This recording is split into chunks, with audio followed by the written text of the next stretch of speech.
Early spring in London still carried a chill. The first sunlight of the day filtered through the leaves, tinting the old cobblestone street pink.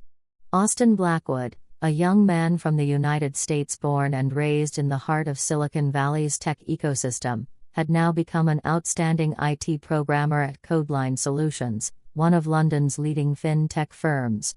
What he valued above all else was silence, absolute focus on his computer screen, and crafting smooth lines of code. From his quiet, reserved demeanor, no one would have guessed that he once had a wildly energetic high school life, filled with laughter, quarrels, and, most notably, a first love that had once seemed unbreakable. At that same moment, in another quarter of the British capital, near Hyde Park, Elena Cross hurriedly dragged her rolling suitcase along the sidewalk. She worked in an office as a marketing specialist, a Vietnamese American who had grown up in a small entrepreneurial family in Hanoi but had long become accustomed to, and intertwined with, the bustling pace of life in Europe. Elena possessed an athletic appearance, long, light brown hair tied high, sharp yet determined eyes. She wore a charcoal gray blazer, fitted jeans, and white sneakers. In one hand she carried her laptop bag as she rushed toward the high street Kensington tube station so she could arrive at the office on time. About 5 years earlier, Austin and Elena had been classmates in the A-level computer science and media program at Kensington High International School. Back then, Austin was the math whiz who always sat silently in the back corner of the room, absorbed in coding on his self-assembled laptop. Elena, by contrast, sat in the front row, her gaze sweeping the entire classroom as she actively participated in every group activity. Two completely opposite personalities, yet somehow bound together by an invisible thread spun from youthful love. During their final year of high school, the grade 12 students at Kensington High buzzed with talk of their capstone projects.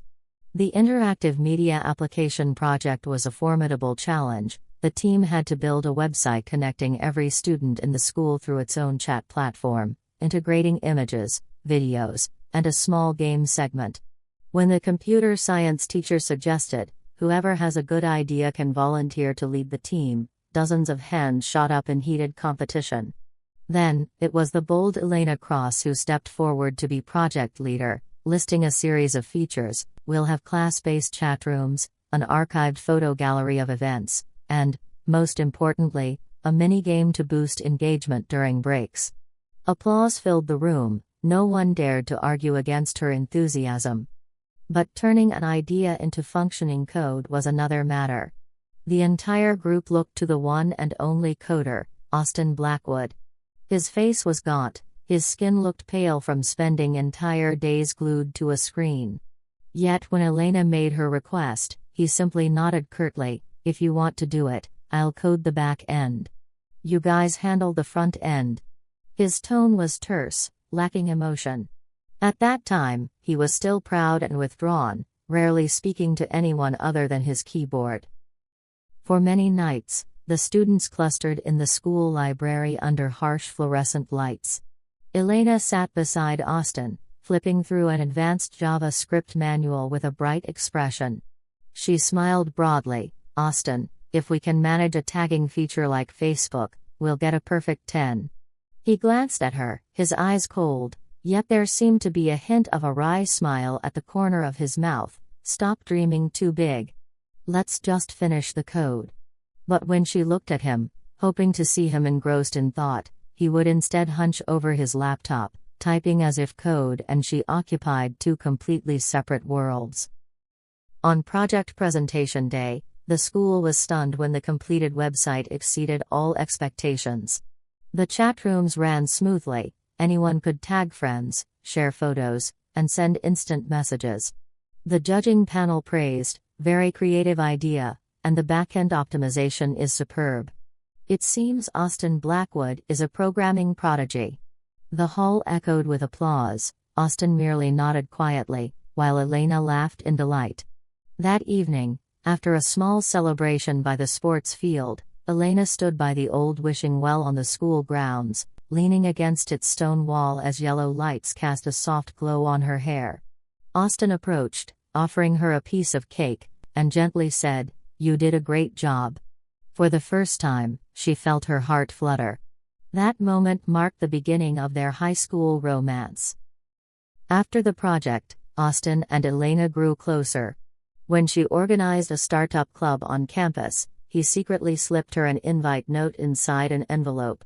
When he sat reading code so intently that he lost track of time, she brought him sandwiches and hot coffee. She was unfamiliar with the scent of code, he envied her outgoing nature. On evenings they studied together, their hands sometimes brushed over the same keyboard. Their youthful love began to take root. They dreamed of the future. Elena loved talking about attending UCLA for marketing. Austin dreamed of competing in the International Olympiad in informatics. They had their first date together in Camden Town, strolling down graffiti-splashed streets, eating fish sandwiches, and sharing every high school story. Elena teased, "You only know how to code. I'll teach you how to use Photoshop to edit photos."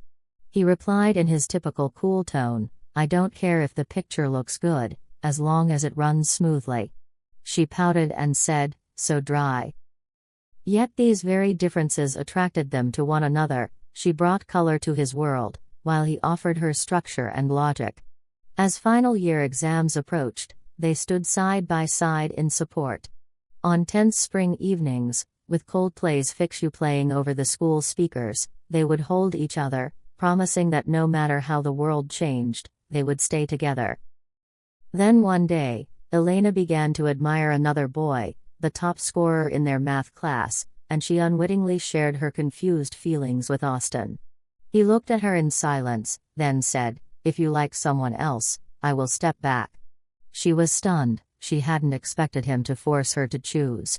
Her heart constricted. She suddenly realized their love wasn't as simple as before. In December of their final year, a chilly north wind blew in with drizzling rain. Elena poured all her energy into preparing her application to London School of Economics, LSE. One day, she returned to class after lessons and, finding Austin, blurted out, "Austin, I got into LSE. I'll start studying next autumn. Can you ask your company to transfer you to the US office?" Her voice trembled with worry. He stared at her, a trace of sadness in his eyes. "I have a training contract with Codeline Solutions until July.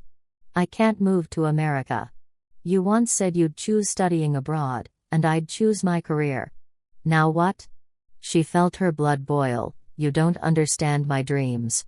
I sacrificed so much to secure this spot. And you only know code, only care about work, and don't understand me at all." He spat angrily. "So what do you want? Should I kneel and say, 'I love you more than my career'? Have you forgotten I have dreams too?"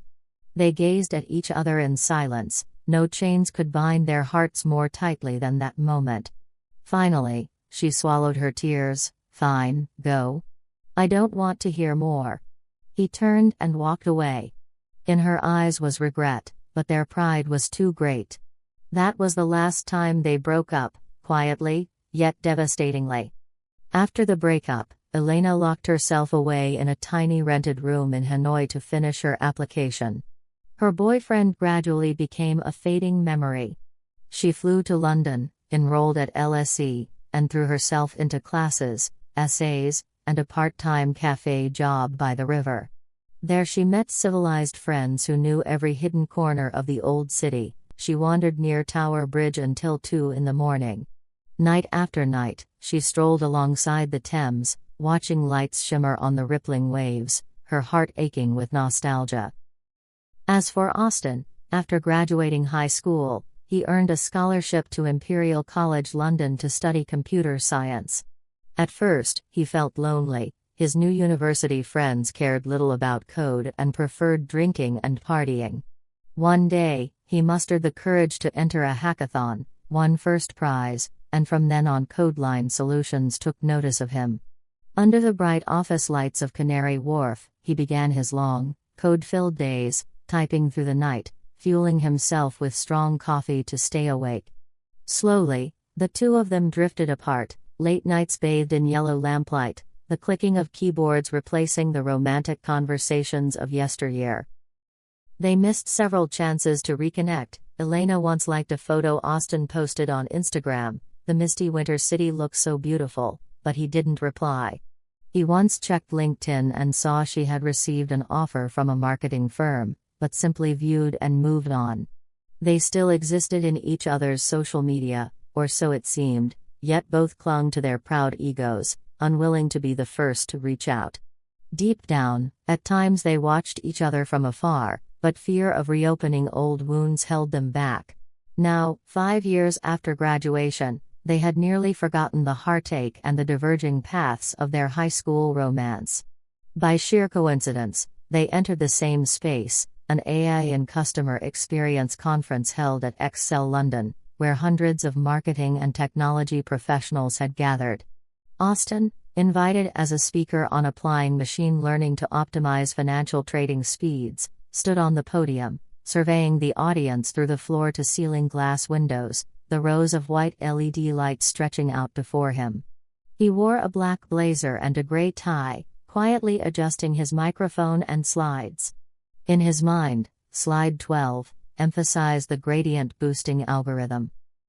In the front row sat Elena, now a senior marketing manager at MediaWarp Agency, holding a mint green notebook, wearing thin wire glasses as she focused intently on the speaker. She thought, let's see how a brilliant programmer uses AI to drive traffic. When the slide showed a latency graph dropping from 300 milliseconds to 50 milliseconds thanks to an ML model, she smiled inwardly, impressive.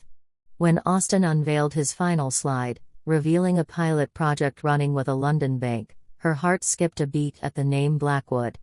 Memories flooded back, her pulse quickened. He concluded his talk, "Thank you all for listening. If you have any questions, I'm happy to answer them." The audience burst into applause. Elena rose from her seat, keeping a 2-meter distance, and watched him pack up his laptop. She inhaled deeply and stepped forward. "Austin." Her voice trembled. He turned, surprised. "Elena?" For a moment, the entire hall seemed to freeze as the two faced each other after 5 years apart. He tilted his head, eyes still cool, but his voice had changed. "Long time no see." She forced a smile. "Yes. It's been a while." Austin crossed his arms. "Are you well?" Elena swallowed hard, trying to remain composed. "I'm fine." "And you?" He shrugged. "Same." They paused, the surrounding noise fading away, neither finding the right words. Finally, Elena whispered, "Could I have your email so we can discuss the project further?" He nodded. "Email me. I will reply." Then he turned and walked away, his tall, lean figure gradually swallowed by the crowd. Elena stood still, her heart throbbing. She pressed her hand to her chest. Why does it still hurt like before? A wave of sadness washed over her, but she knew she wouldn't remain silent. She took out her phone and typed. "Hi Austin. Thank you for your presentation today. I have a few questions regarding the AI project." And then, she pressed send, a click that felt like the start of a new journey neither of them expected to embark upon. After the conference, Elena stayed at a small riverside cafe called Cornerstone, waiting for his reply. She ordered a cappuccino and poured her emotions into a document outlining her upcoming marketing plan. London's spring seemed radiant, yet her heart brimmed with longing. Cherry blossoms bloomed all around, reminding him of the scent of her hair at their graduation ceremony. She remembered the shy look in his eyes when he gave her that movie ticket. The past never rests in peace. Meanwhile, Austin returned to his office after the talk, quietly opened his laptop. Elena's email awaited him. The subject line made his brow furrow slightly, questions about dataset and applying AI in marketing. He almost scrolled past it, but then his fingers typed her name, Elena Cross, as he began crafting his reply. Marketing customer data is not the same as financial transaction data. However, the basic principles are similar. You must pre-process, clean, normalize, and then split a validation set. He typed in a dry, methodical way, then forced himself to add a closing, wishing you success with your project. He clicked send, wondering, should I include a personal greeting? But he closed the email and turned back to optimize his pipeline code. In the hazy glow of the fading sun, those two emails, one sent from a determined young woman, the other sent by a reserved programmer, opened a new scenario. They would no longer remain ghosts of the past, but two people striving to rediscover a shared rhythm. Yet this path would be fraught with challenges: the shattering breakup of high school, the pressures of their careers, limited time, and the trials of future marriage. A new chapter had begun, in which love, pride, and responsibility would wage war within them. Under the warm yellow glow of Kensington's street lamps, Austin and Elena, both changed from who they once were, offered slight smiles to each other, neither willing to give in, yet neither able to let slip this second chance. London, now on GMT+1, had shifted into evening. Rows of red brick houses lined the winding street of Kensington. The Excel Centre lay emptied after the conference, leaving only the pale glow of streetlights and the distant hum of cars turning corners. In his studio apartment on the 8th floor, Austin leaned back in his charcoal leather chair and reopened Elena Cross's email. Marketing customer data is not the same as financial transaction data, he mused. His laptop screen reflected his gaunt, slightly fatigued face after a long day of presenting. Beyond that, he still vividly remembered the brightness in her eyes when he spoke about cross-validation and hyperparameter tuning. Perhaps she really has made a lot of progress, he thought. A flutter of curiosity, plus a hint of playful mischief, stirred as he considered the girl who had once been his high school classmate. "I'd like to know what you did to become senior marketing manager at Media Warp Agency?" He hesitated, typing that as the reply. He wondered whether Elena would agree to meet. In his 5 years working in fintech, he rarely reached out to anyone outside his R&D colleagues.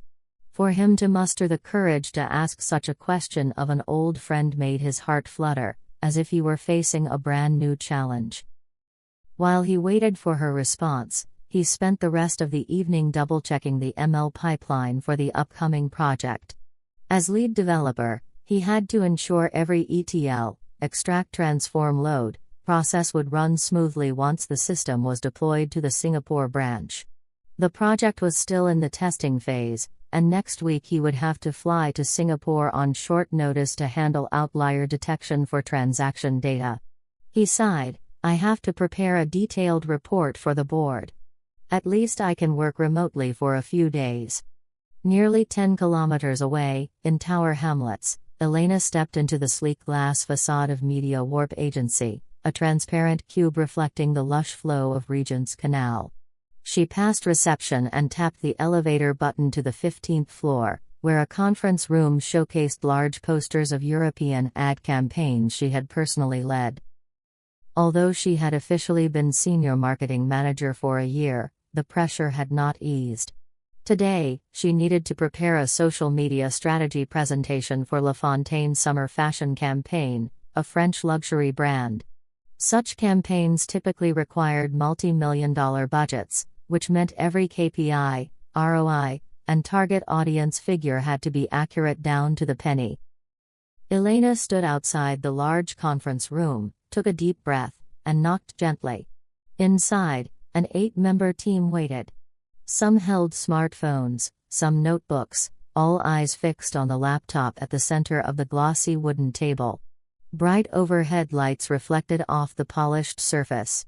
She entered, straightened her blazer, and offered a polite smile, "Good morning, everyone," before taking her seat at the laptop.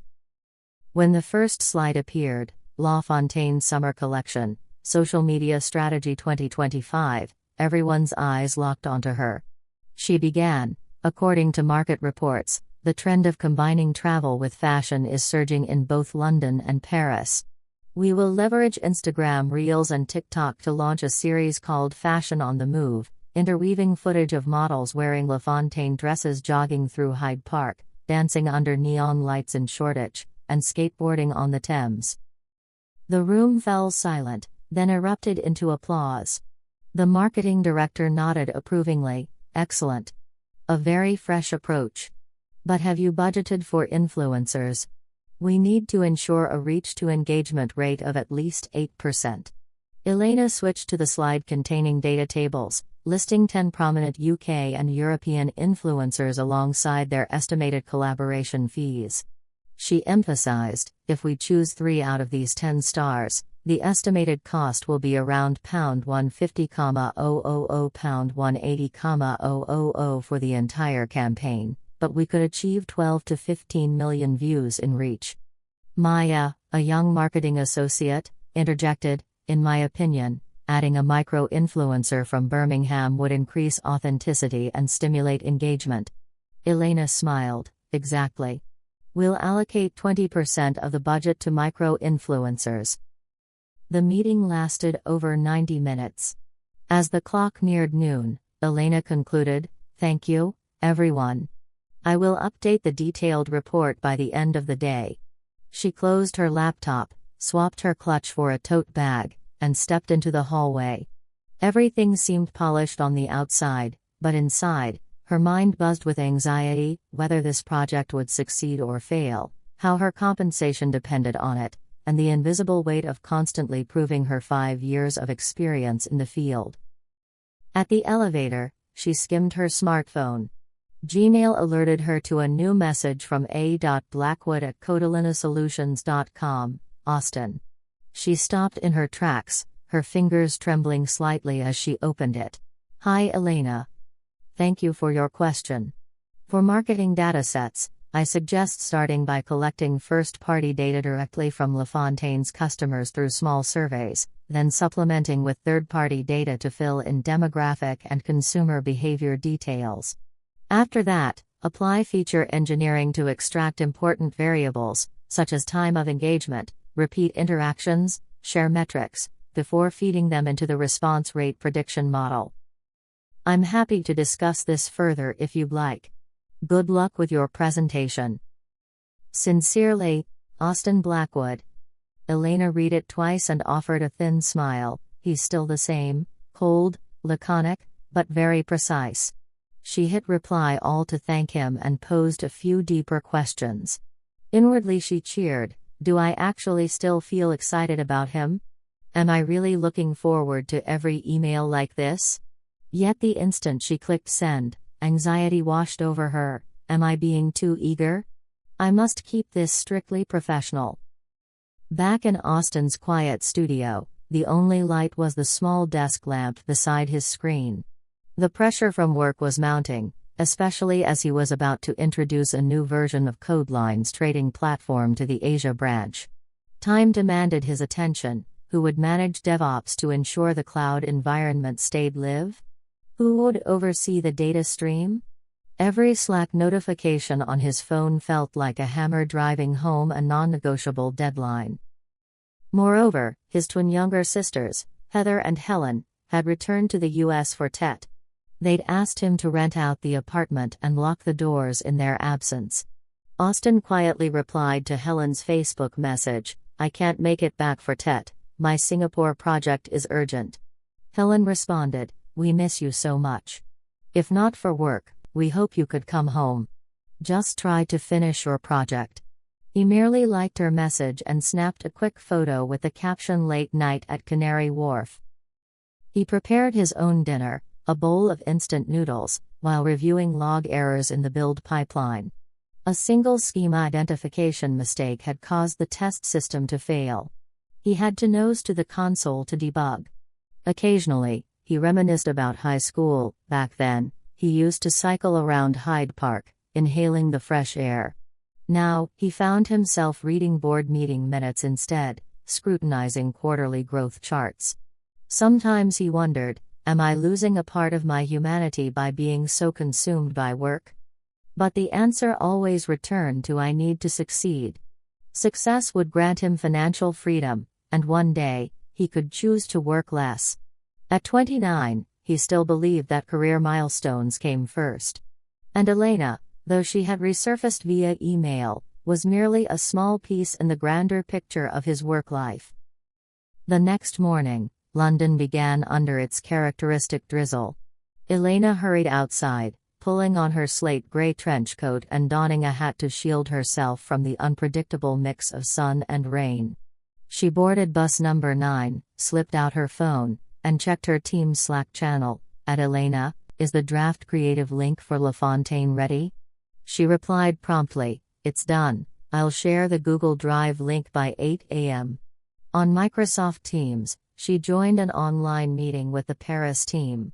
She tweaked the text content, encourage UGC, user-generated content, visuals, focus on short-form videos capped at 15 seconds.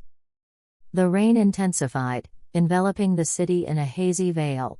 Elena crossed the old Westminster Bridge, gazing across the Thames, thinking, "It's like walking into a new conference, each project is its own journey." But upcoming business trips made her anxious. "Next week, I have to fly to Berlin to meet La Fontaine's influencer manager.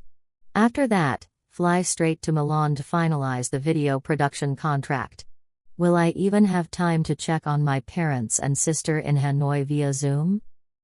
Elena opened her phone to see a reply from a Berlin-based video producer. "The cost for 5 15-second videos is €20,000. She immediately called her finance director, James. "I want to confirm the budget again." The cacophony of the city outside was momentarily drowned out by a bus's sudden screeching brakes. At such moments, she reminded herself, "I love my work, but I can't let it consume my entire life." She struggled to balance caring for her family in Vietnam with her responsibilities in London. Recently, her sister Lan On, now 7 months pregnant, had been video calling her at midnight London time, early Hanoi. "Elena, my back aches so badly, and I haven't bought anything for the baby yet." She glanced at the clock. It was past 11 p.m., and gently soothed, "Just lie down and rest. I've sent you online shopping links and will ship everything to you. Don't worry." Afterwards, she messaged a maternity care service to schedule an at-home prenatal massage. Over 3 years, from intern to senior manager, she had grown immensely. On her first day at the company, she'd fumbled over acronyms: earned media value, EMV, share of voice, SOV. Now she had to explain them to senior partners, convincing them to invest hundreds of thousands of pounds in a new campaign. Sometimes, she remembered her past, when she was a shy Vietnamese girl living with her parents in a small family business in Hanoi.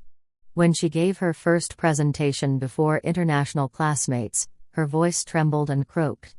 But through perseverance, she set the record for project number 1 at LSE, and Media Warp Agency sought her out, thrusting her into a whirlwind she still took pride in. "I am an independent, strong woman. I can handle anything." Yet, she also reminded herself, there is a void that only that youthful first love can fill.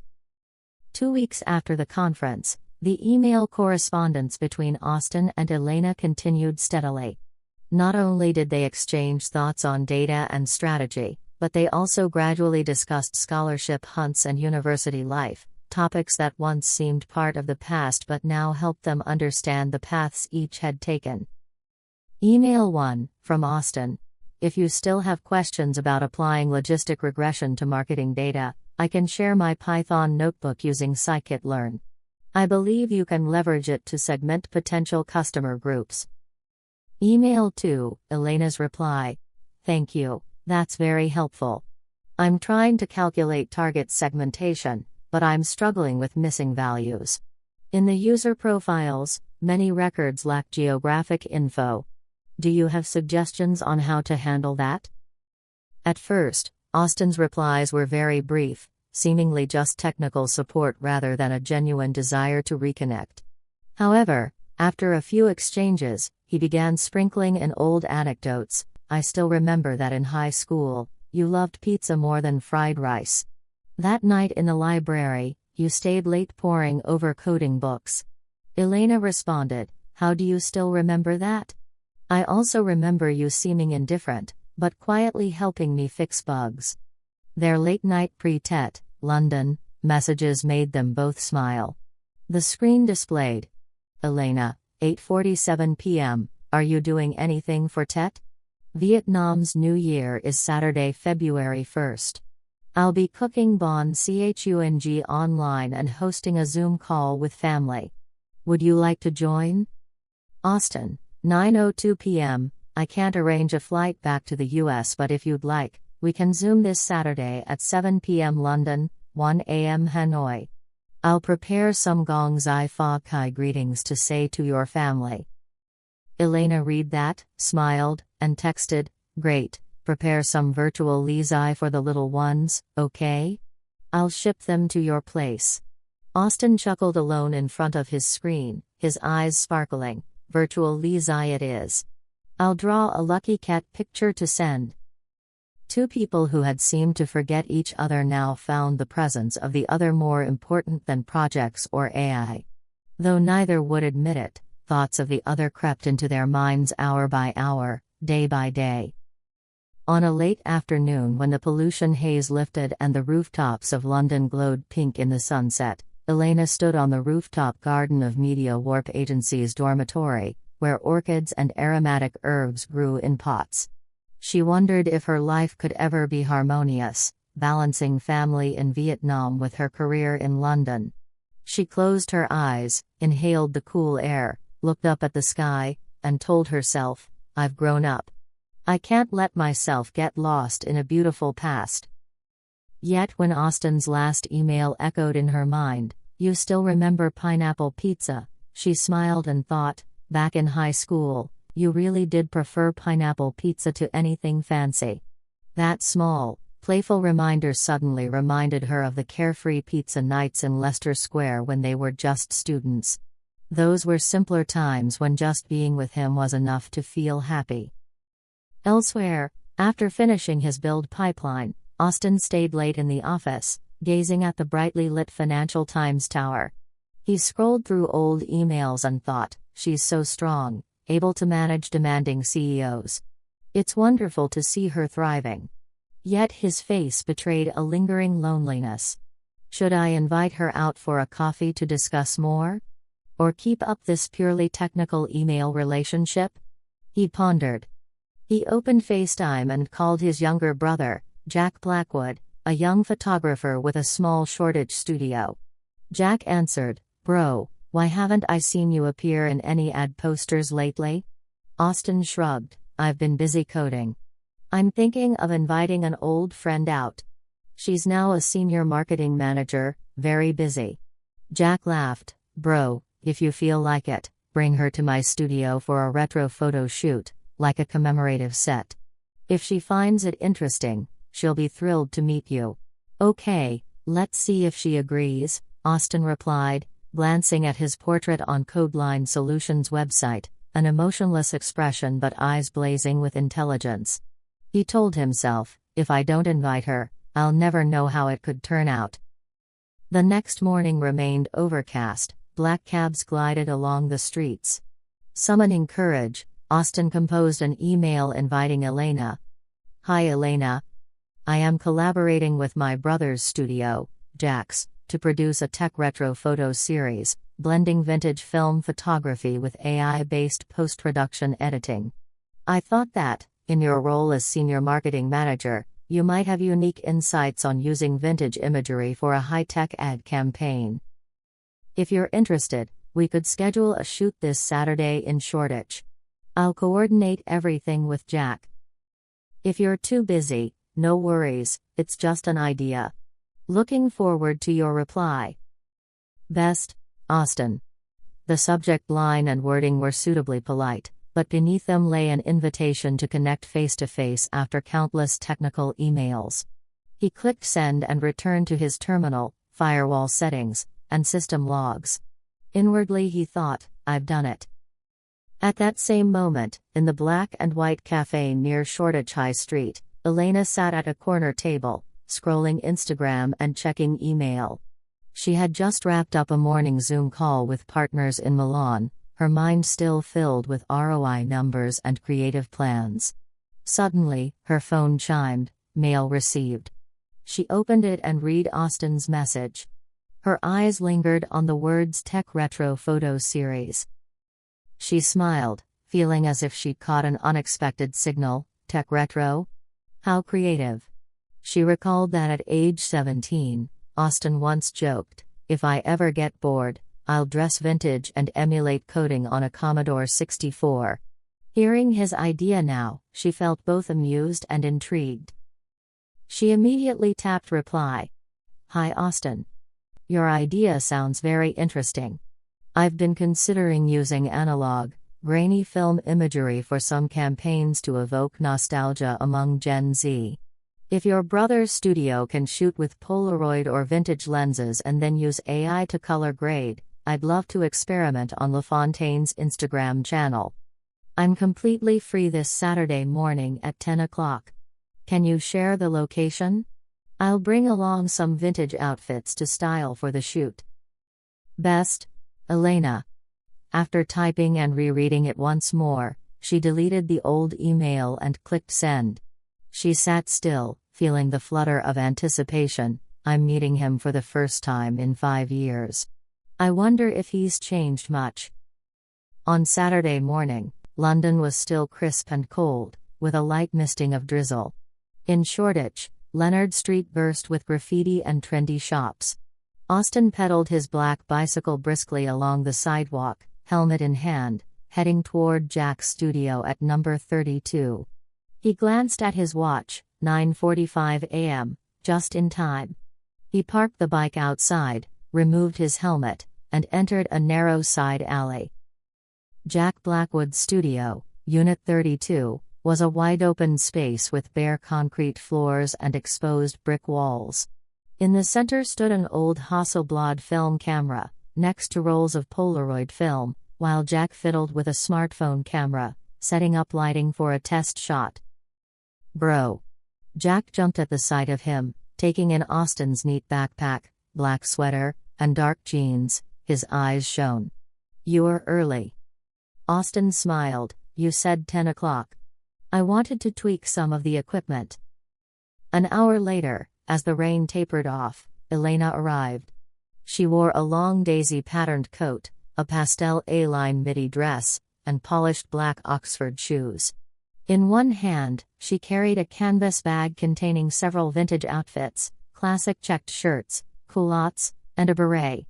She beamed as she saw the two brothers. "Jack, did you set up the lighting test?" Jack raised a hand. "All ready. I've got a few 50mm lenses for you to try." Elena greeted. "Hi, Austin." He gave her a cool smile. "Hello, Elena." They shook hands gently as Jack led them to the shooting corner.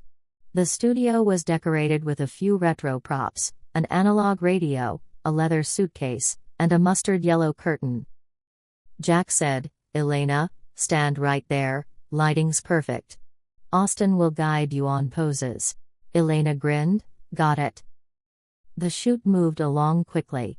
Every so often, Austin pointed. "Raise your hand gently, tilt your chin up a bit, that looks better." He held a Leica M6 camera, adjusting the shutter speed.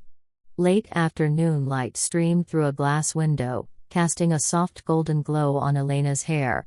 She switched to a Polaroid camera to capture instant grain moments for that classic aesthetic. Meanwhile, Jack recorded video with his phone, capturing Austin's slight smile when Elena told a humorous anecdote about an influencer lacking sleep. She used a moonlight filter to cover her dark circles, LOL. Laughter echoed around the studio, creating a moment of lightness. In a quieter corner, Elena gently asked, "How do you see the difference between my work and yours?" He replied, "My job is to optimize systems so they run smoothly. Your job is to find ways to connect emotionally with users. But ultimately, both aim at the end user." At lunchtime, they cleared a small wooden table by the window, where Jack had placed 3 sandwiches and steaming mint tea. Elena took a sandwich, chewing each bite with delight. "Back then, well, in high school, you once asked me what I liked. I still love bread, especially French ham sandwiches." He nodded. "I never guessed you'd like the scent of peppermint tea." They both burst out laughing, as Jack filmed their banter for his vlog. The afternoon continued with a few joint shots on an industrial-style metal staircase. Artificial and natural light blended, creating classic light leak effects. As the sunset cast its glow on the brick wall, Jack clicked away, capturing sharp photos of Elena's joyous eyes and Austin's radiant smile. When the shoot wrapped, Elena intently examined the freshly developed Polaroid. She wore a white shirt, her hair let loose, smiling brightly into the lens. The photo carried a light grain, like an old memory reborn with a modern spirit. Austin placed a hand on her shoulder. Do you feel excited about using AI to color grade these photos? We could use a generative adversarial network to transform the colors into LaFontaine's palette. Elena looked at him. You always come up with innovative tech ideas. Okay, tonight I'll try using the Python code you shared. Their eyes met for a moment, and the studio fell silent. Elena softly said, "Thank you for this morning. It's really wonderful to see you again." He replied slowly, "Likewise." Stepping out of Unit 32, the rain had stopped completely, and winter sunshine filtered through gaps in the clouds, bathing the surrounding graffiti in a rosy light. Elena fastened her coat, slung her bag over her shoulder, and hurried off toward a bus stop. Austin pedaled alongside until a traffic light turned green, then turned back toward the office. Before they parted ways, he paused. "If you want, next Saturday evening we could meet again to train the AI color grade model together. Consider it a free date night." Elena smiled. "Deal." She gave him a thumbs up before turning into the sea of cars. He watched her slim figure disappear down the street, and quietly exhaled. I somehow knew I would see her again. Once more, London's streets under a late winter drizzle held a lingering chill.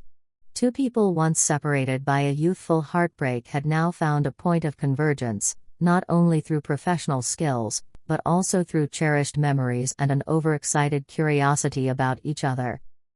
Austin returned to his terminal, alone in his ash-gray hoodie, typing a few lines of code to prepare for the upcoming AI and color grade evening.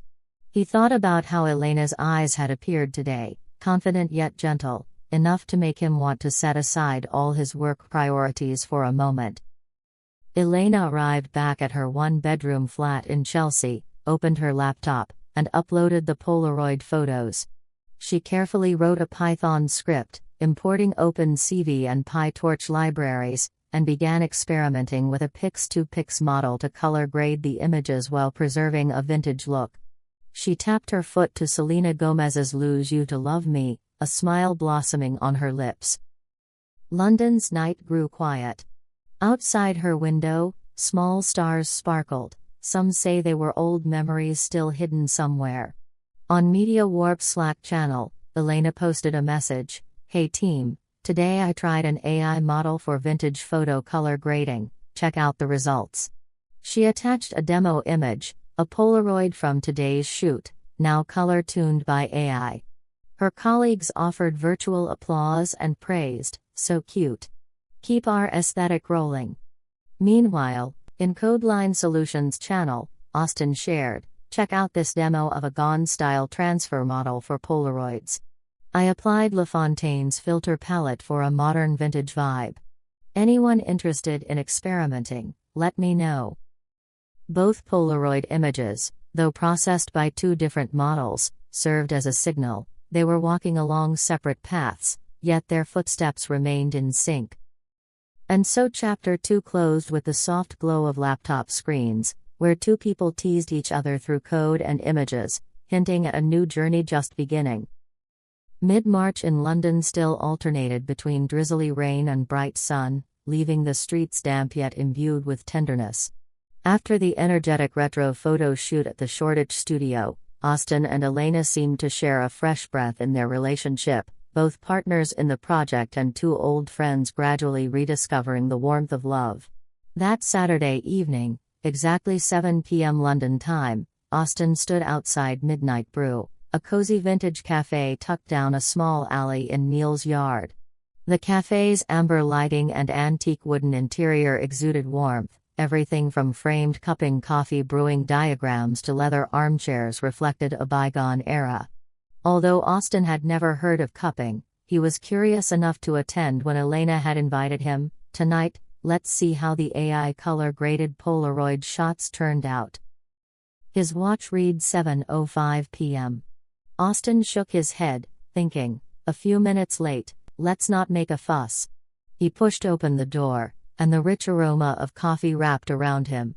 Inside, soft yellow light played across the ceiling, and worn leather armchairs lined the windows overlooking the alley. In a corner booth, Elena sat waiting, 2 hard art latte cups before her, steam still drifting from the perfect foam. She waved at him, eyes shining as they had back in high school. "Elena," smiling broadly, "you made it. I called ahead to order the lattes, just the right milk to espresso ratio." "Austin?" Soft smile, "Thanks. These lattes look adorable." He sat across from her, lifting his cup as if to sense its warmth.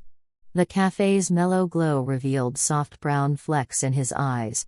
Elena retrieved her MacBook Pro and opened the tab containing the AI color-graded Polaroid folder. She had already set up a small portable projector on the table. "Elena, I've tried 2 models, Pix 2 Pix to preserve the classic tones, and the La Fontaine-inspired Gone model you recommended last time. Take a look and tell me which you think is better." Austin leaned in, eyes tracking her cursor. He took notes on his phone and then smiled slightly. "Pix 2 Pix gives a warmer tone, but your Gone model produces a softer vintage look with less noise. What do you think?" "Elena, I agree. There are a few shadow areas that need touch-ups, but overall, I'm very happy with it." Austin slid the laptop toward him and began tweaking parameters. "For those shadow areas, try lowering the learning rate to 1E-5, use a batch size of 8, and add a dropout of 0.3.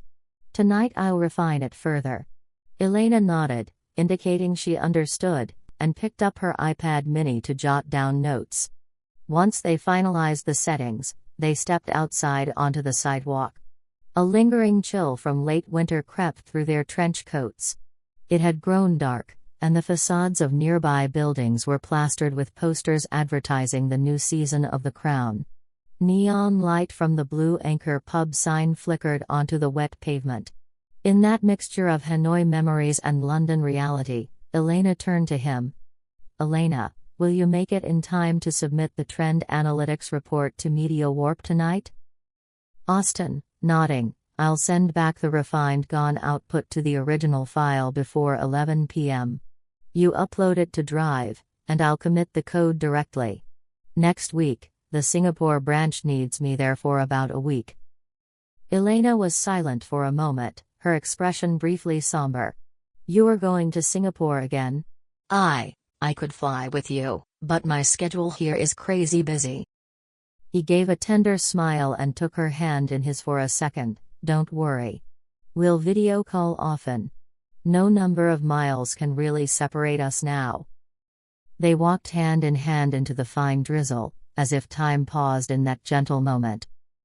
After that evening, their interactions via email and Slack increased. Every Monday morning, Elena would send a Slack message to report campaign progress. "Today I'm waiting on feedback from the Paris agency, should hear back by tomorrow." Austin often replied with a snippet of code attached. "I've updated the Gone demo. Let's try it on your photo set from yesterday." Their first week of strictly professional exchanges passed, but by the second weekend, the sky had cleared. Austin suggested, "This Saturday, how about a picnic in Hyde Park? I'll bring sandwiches and light snacks. I have a bit of free time before my flight." Elena agreed at once. That Sunday, cycling around Hyde Park became one of their first moments together since high school, gentle breezes carrying the scent of fresh grass, birdsong echoing, and the Serpentine Lake's glassy calm. Austin packed a small picnic basket containing jambon roll sandwiches, the very thing Elena had mentioned she loved, some apples, imported German chocolates, and 2 vintage branded soft drinks he'd collected in Shoreditch. He spread a red and white checkered blanket, then watched as Elena removed her shoes and stretched out her legs. Austin, do you remember our first high school picnic? I brought cookies, and you complained they were too hard. Elena, soft laughter, right, because I was more accustomed to sandwiches. At the time, I thought you looked down on my eating habits. He smiled gently, his eyes warm. Now we've upgraded. I respect each other's tastes. They enjoyed a light breakfast, chatting about everything, from university plans and current jobs to their summer travel ideas. Elena described her next project. Next week, I'll lead the team to Paris to meet the influencer manager, then return to London to prep the Q3 campaign. Will you be busy? Austin, I'll be in Singapore then. Our pilot system will be in its initial phase. I'll have back-to-back calls at night, so I probably won't make it back in time. Elena, in that case, I'll miss you a lot. She pretended to scrunch up her face as if about to cry. He smiled kindly. We'll FaceTime every day. Don't worry. As sunlight turned crimson through the trees, they took a few Polaroid snapshots to commemorate the moment. Elena seated beneath a cluster of green leaves, hair gently tousled in the breeze, Austin standing behind her, hand resting on her shoulder, both smiling radiantly. The instant the Polaroid ejected, it bore a soft golden tint, a time-suspended image they longed to frame immediately. Just 2 days after that picnic, Elena received an invitation to speak at the Digital Femmes Summit, a digital industry conference for women, held at the Queen Elizabeth II Centre in Westminster. Organizers asked her to present on the future of social commerce, trends for 2025. When she animatedly explained her role as an early adopter of TikTok Shop and AI-powered livestream shopping, half the audience, predominantly male, was impressed, while the other half, women, nodded approvingly. After her talk, Elena stepped off the stage and spotted him sitting in the back row, arms folded, watching attentively. Dressed in a charcoal gray suit with a black tie, he appeared so serious that his cold, composed impression was magnified. She let out a relieved breath. Thank goodness he's here, or I would have been a wreck. He gave her a subtle nod, eyes sparkling. You were confident. Well done. The Digital Femmes Summit concluded with a traditional afternoon tea spread, pastries and finger sandwiches, served right in the conference room. Elena chatted with a few fellow female speakers, exchanging business cards and LinkedIn invites. Suddenly, she saw him approaching, 2 warm scones in hand.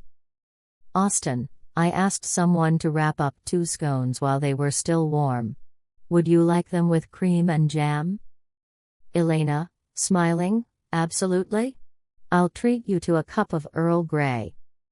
They sat at a corner table where the afternoon light filtered through sheer curtains. As the golden light of dusk mingled with the room's glow, the atmosphere felt cozier. On the table lay an open notebook filled with project notes for Social Commerce 2025. Elena, I'm thinking that next summer, we could test an AI try-on campaign for La Fontaine, letting customers virtually try on shirts via our app. Could you help me handle the 3D mask processing code? Austin, nodding, I'll share the code from last week's project. You just need to feed in a sample user dataset for training. We can aim to have an MVP trial by the end of the quarter. Their conversation sounded professional and complimentary, yet glances were softer now, and quick smiles passed between them whenever their hands met while passing tea. Elena quietly realized, we are not just colleagues anymore. Something more profound is at work. The very next day, an urgent email from Singapore appeared in Austin's inbox. Hello Austin. The pilot system just detected an unusual spike in the logs. CPU usage jumped to 98%, and a memory leak occurred in container number 27. We need you to come back to Singapore immediately to inspect the code. Please fly tomorrow morning if possible. He stared at the screen, reading and rereading. This was the critical project he'd dedicated weeks to. If the server remained unstable even another day, the company could suffer tens of millions in losses. He swallowed hard and typed rapidly. "Hello team. I have received the alert. I will take flight SQ 318 departing at 10 a.m. tomorrow. Please prepare a server room access card." He paused for a moment. In the corner of his screen, Slack notified him of a message from Elena. "Elena, Slack, hey, have you had a chance to check my R script? I updated the code on GitLab. Could you pull it before our 4 p.m. meeting with the team?" He replied, "I'm handling an urgent issue in Singapore. Go ahead and deploy on the sandbox, I'll join the meeting remotely." He closed his laptop, packed his bag, and called a taxi to Heathrow Airport. Before stepping inside the ride, he looked back at his silent studio in Canary Wharf, his laptop still open with uncommitted changes lingering on the screen. He told himself, no delays. Meanwhile, Elena remained in the Media Warp Agency conference room, anxiously awaiting the Concord dashboard results. When her laptop buzzed with a new email, she opened it to read, "Austin is flying to Singapore immediately." She exhaled and tried to steady herself. He's gone again. Another week lost. Throughout the 3-hour meeting, Elena glanced at Messenger every few minutes, hoping for news from him. When the meeting concluded, she immediately sent a message. "Elena, have you made it to Singapore yet? I'll deploy this code to the sandbox, hope it works. Take care of yourself." On Austin's end, Singapore was bathed in bright daylight as he stepped onto the runway at Changi. He saw her message pop up on his phone and quickly typed back. "Austin, I'm here. Thanks. Don't worry, I'll do my best." He then turned off his phone and hopped into a grab to the business park. Deep down, he felt torn. Work keeps pulling me away. But all I want is a moment of peace with Elena. That week, Elena was nonstop busy, online meetings with Paris, KPI checks from Milan, and preparing a plan for Berlin. At the office, she took meticulous notes but still had to dash out of meetings to respond to emails. Each evening, she barely had time for a simple dinner before returning to her laptop to pore over dashboards. She was accustomed to this fast-track pace, but lately she noticed she'd become colder. "Why hasn't he called me? He's online on Slack." She messaged him. "Elena, I need some tranche rate parameters for the upcoming campaign. If you're free, could you Zoom with my team for 15 minutes? Austin was in a Singapore server room, LED lights glaring overhead, wiping sweat from his brow. When he finally had a free hand and opened his laptop, he saw her message, "I need to refer." He saw she had been online until 11:15 p.m. He typed back, "I've just finished the urgent task. I can join Zoom now, send me the link." The Zoom call got intense. Elena shared screens to show ROI figures and retargeting forecasts, while he juggled editing the ETL workflow code. Minutes flew by, and they only exchanged technical details, barely managing a single non-work-related remark. When their call ended at 11:50 p.m., Elena turned off her screen and sighed, "Staying up late again. I have to wake at 6 a.m. She glanced at the small potted plant by her window. The yellowish light painted her face with exhaustion. She thought, should I keep spending so much time on him? I feel more stressed by the day. In Singapore, Austin wiped the last beads of sweat from his forehead, quietly inspecting a glitchy switching device. His mind whirled with hundreds of running code lines, yet his thoughts drifted to Elena alone in front of her Zoom screen. He nearly typed Philistine accidentally in his console but corrected himself and erased it, "Sorry." By the time night fell in Singapore, Austin's relief at fixing the memory leak was incomplete. Overwhelmed, he called his brother Jack. "Austin, bro, I thought it'd only be 4 to 5 days, yet they're still dragging it out. I'll be stuck debugging this cluster for nights." "Jack, you're crazy. You promised Elena you'd be quick.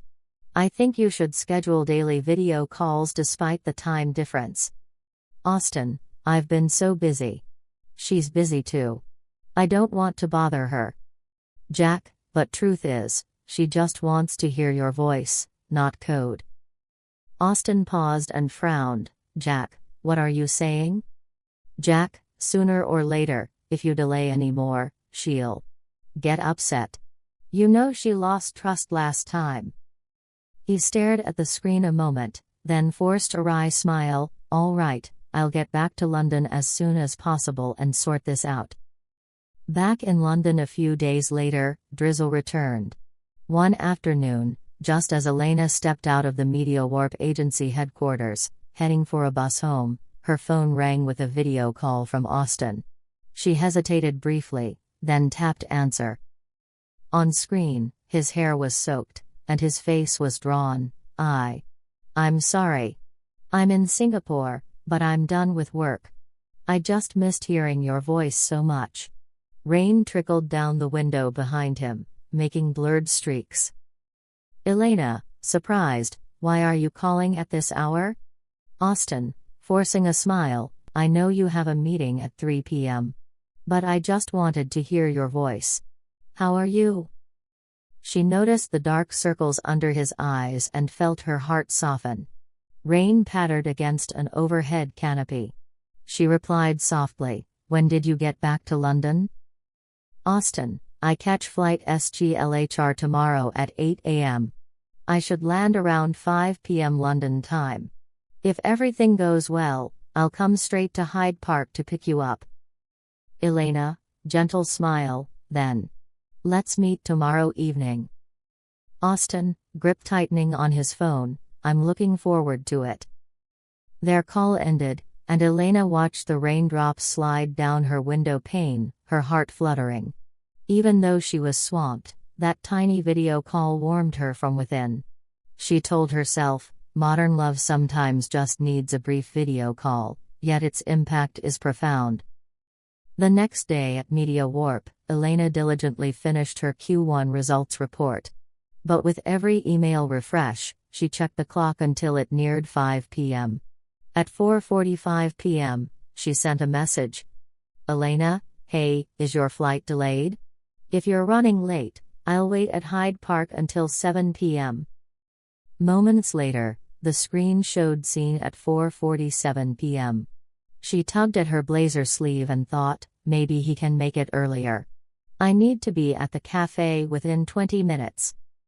Meanwhile, in the cockpit of the Boeing 777 preparing for takeoff at Changi, Austin sat quietly jotting down code adjustments to implement back in London. When the pilot announced the cabin was preparing to descend, he opened his phone to see her message. He tapped reply quickly. Austin, flight delayed by 30 minutes due to fog. Don't worry, I'll try to reach Hyde Park by 7:30 p.m. He turned off his phone and placed a hand gently on the aircraft window, eyes clouded. No matter where I go, I always have to return. The Boeing glided through billowing clouds and touched down at Heathrow at 5:40 p.m. London time. Austin rushed down the long walkway, retrieved his luggage, and headed to the arrivals area. Outside, the drizzle persisted, and cold air seeped through his thick coat. He called an Uber and scrolled through the rain-smeared scenes lining the A4. When the car stopped at the Hyde Park corner gate, his watch read 6:15 p.m. He stood there, staring as a lamppost's reflection shimmered on the serpentine's still waters. Buses rumbled past, their tires splashing over puddles. He reached for his phone to text Elena.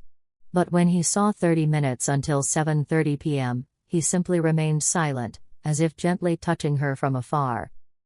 On the other side, Elena had just left the office and sprinted through the rain. She trotted along the wet stone path, black umbrella in hand. Reaching a large tree where they'd picnicked before, she checked her watch, 6:45 p.m. He can make it. She paused and texted. Elena, are you at Hyde Park Corner? I'm near the Serpentine. Head straight down on the opposite side. Her message read seen instantly. She stepped forward as raindrops plastered one side of her hair to her coat. The world around felt dim, lit only by faint, golden streetlights casting fragmented reflections on the water. About 10 minutes later, beneath a line of bare birches, she spotted a tall, slender silhouette waiting him. He wore a black coat, holding a large umbrella, eyes fixed on her. They stopped a few paces apart, rain still falling, a cold breeze swirling around them. She noticed his eyes were slightly reddened by the chill but softened by affection, causing her heart to flutter. Austin, quietly, "Sorry I kept you waiting. Did you have to stand out here long?" Elena, smiling lightly, "About 5 minutes. Not too long. I was worried you might not make it." He cut in gently, "Don't worry, I'll always try to come." Then he lifted the umbrella higher so they both stayed dry. She placed her hand in his, a small gesture that warmed them both. Rain continued to fall softly, but neither cared. They walked along the lakeside. Elena chattered, "I had to excuse myself from the last meeting, so I could meet you earlier. But I still need to revise the pitch deck for Paris." "Austin, I have some demo data prepared for the AI try-on. You can use it at your Monday marketing meeting." She gave a grateful smile, "It's amazing how you understand my pressure." "Austin, this is my chance to make up for lost time. I don't want to just help you with work. I want to hear about your life." He gently slid an arm around her shoulder, holding her hand firmly, bringing her a sense of security. She shivered from the cold and leaned her head on his shoulder as she had back in high school. "You keep me so warm." Then they sat down on a patch of wildflowers at the lake's edge. Under the lamplight dancing on the water, a cold breeze blew, yet their hearts felt warmer than ever. He reached into his coat pocket and pulled out 2 sandwiches he'd grabbed from Urban Picnic. The aroma of melted cheese spread over buttery bread made them hungry. Splitting the sandwich in half, he offered her the steaming piece. "Elena, how sweet. I didn't expect you to remember I like chicken pesto sandwiches." "Austin, I've been paying attention. Just like in high school, when you preferred pineapple pizza." She let out a delighted laugh, stirring her steaming to-go coffee. "You've changed a lot. At least now you're less aloof than you used to be." "Austin, I'm learning to open up. You know, when my pride connects with someone, I find it hard to show every bit of emotion."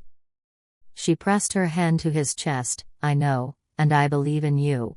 They looked at each other, soaking in the quiet moment. In that silence, Elena's phone buzzed.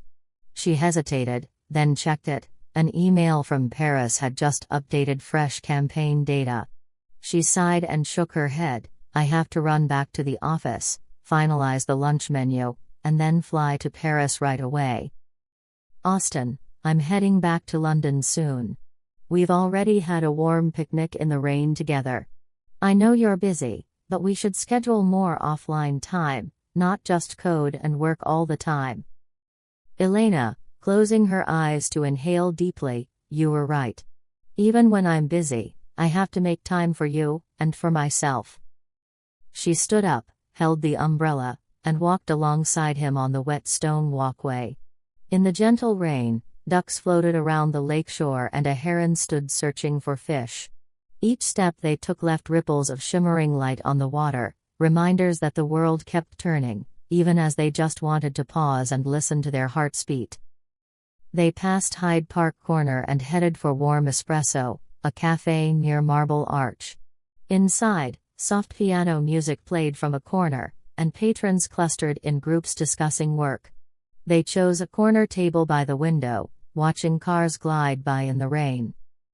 Elena, checking her watch, "It's 7:15 p.m. I'll have a cappuccino and a chicken salad. I need to get to the airport soon." "Austin, I'll just have a black espresso. I don't want to inconvenience you." Elena, frowning, "What are you talking about? If you're hungry, I'll order you another chicken sandwich. Don't say you're fine when you're not." Their eyes met, full of emotion yet hesitant. He lowered his voice, "I already ate that pesto sandwich earlier." She exhaled softly, "I know you, I wouldn't let you go hungry." They fell silent, waiting for the digital menu to cycle on the iPad before them. A few minutes later, Elena placed her order and then took out her phone to text. "Elena, have you made it home yet? Do you need anything?" Austin read her message and typed back quickly. "Austin, I just booked a grab home. Don't worry, sleep well tonight." She looked at the screen, feeling a pang. He rarely says sweet things. But we'll be okay. They finished their dinner in relative quiet. 2 cups of hot coffee, 2 hearts tangled but warmed. In the bustling cafe, only a few polite exchanges were necessary, their glances lit with affection communicated more than words. When Elena left, she felt a flutter. "We've been through so much, arguments and reconciliation, but we still have a long way to go." He watched her silhouette fade into the rain and whispered, "I don't want to lose her again." Back in her book-lined one-room flat in Chelsea, Elena opened her laptop, checked her email, and then reviewed Paris's feedback. Yet the memory of that evening by his side kept flickering in her mind. She thought, no matter how stressful things get, he's always there at just the right times. I need to understand him better. Meanwhile, Austin's Uber pulled up at his studio in Canary Wharf. He retrieved from his pocket the Polaroid of their rainy picnic, placing it beside the framed photo of them smiling by the Serpentine. Holding it, he wrote on the back, "To Elena, thank you for sharing the rain with me." He set the Polaroid on his desk and stood silently watching it. The clock ticked, 9:30 p.m. London time. He opened his laptop, typed a few final commits for the Gone model, then closed it and sank into his leather chair.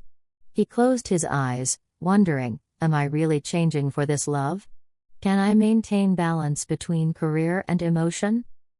As night fell, 2 hearts, one in Chelsea, one in Canary Wharf, turned toward one another. They knew they had planted a seed of trust, that even when swamped by work, they could stay connected and nurture their love. London's drizzle whispered outside their windows like an unexpected lullaby, giving them hope that a brighter tomorrow awaited. Early summer had just begun in London, the sunshine growing warm and gradually driving away the persistent drizzles. The tree canopies were turning lush green, birds sang joyfully among the rose bushes lining the park, and the longer days gave people more time to find themselves. It was the right moment to be honest about one's heart. Friday morning, 8:30 a.m., Elena woke earlier than usual to prepare for an important meeting with the Paris agency. After a hot shower, she applied light makeup, just a thin layer of foundation and a subtle eyeliner to sharpen her eyes. She wore a knee-length pastel cream dress paired with a navy blazer and nude-heeled pumps, professional yet feminine. Carrying her leather handbag, she slipped in her AirPods, opened Spotify, and cued Photograph by Ed Sheeran to set her mood. Today's plan wasn't just the meeting with her partners, it was also a breakfast date she'd scheduled with Austin at Honey and Coffee on Oxford Street. Last weekend they had decided they needed some time together free from work. When she arrived, sunlight filtered through the tree canopy, reflecting off the cafe's golden glass facade.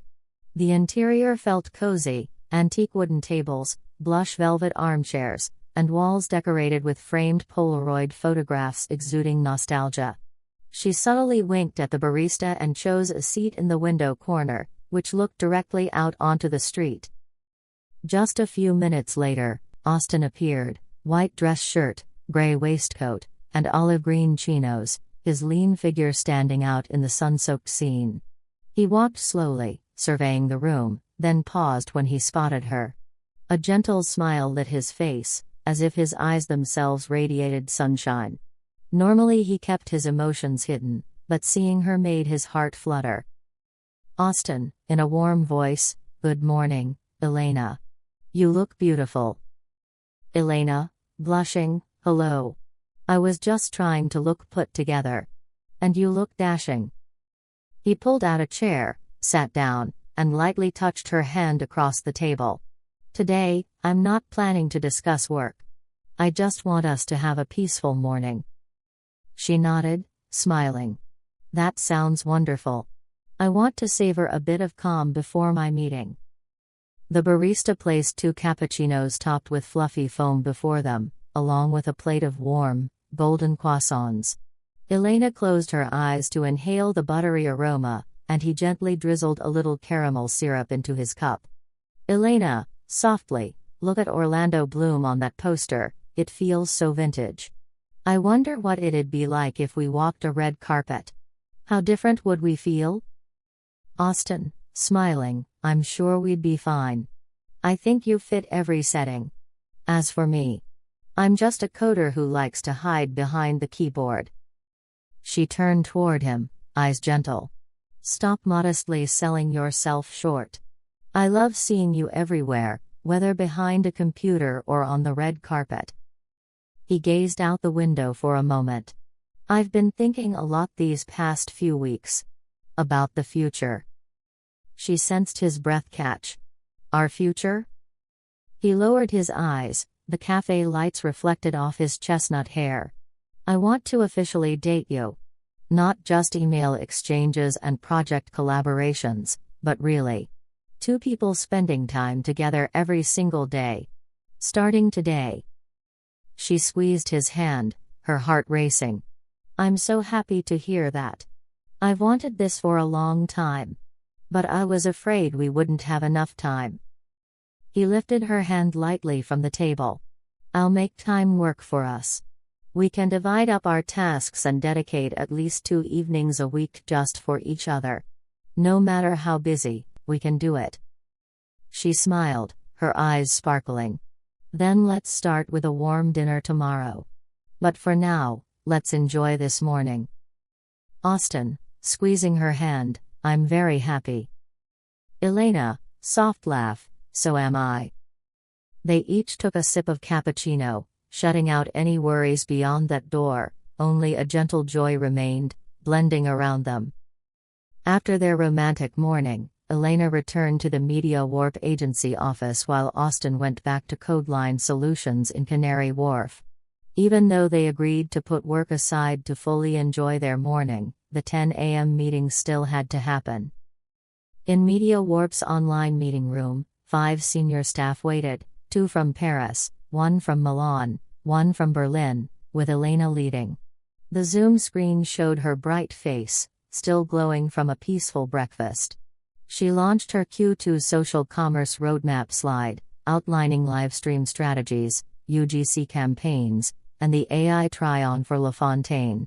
When she announced, "We plan to launch the MVP by the end of July," everyone nodded approvingly. Meanwhile, in Codeline's Vanishing Point workspace, Austin sat in front of a dim monitor. He had pushed his demo code to Elena in the early hours of the morning. Now he prepared to join an 11 a.m. call with the Singapore DevOps team. In front of him lay charts of CPU usage, memory profiles, and last night's code logs. He took a deep breath, unmuted his microphone, and typed, "Austin, matter of fact, all right, team. I've pushed a new patch. Please pull the hotfix/memory leak branch and redeploy. We need to monitor the logs for the next 24 hours." After 15 minutes of troubleshooting, the memory leak was fixed. The team reported stable performance. Austin muted his mic, leaned back, and exhaled. Suddenly, his WhatsApp notification chimed.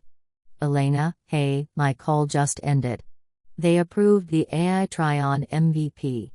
I'm heading out for lunch now. Have you eaten?" He typed quickly. "Austin, not yet. I'm still at the office. I'm scheduling to leave early to prepare for tonight. Grab something tasty, I'll code while snacking." She responded simply with a smiling heart emoji. All afternoon, Elena sat in her office, counting down to 5 p.m. so she could leave for their first date night.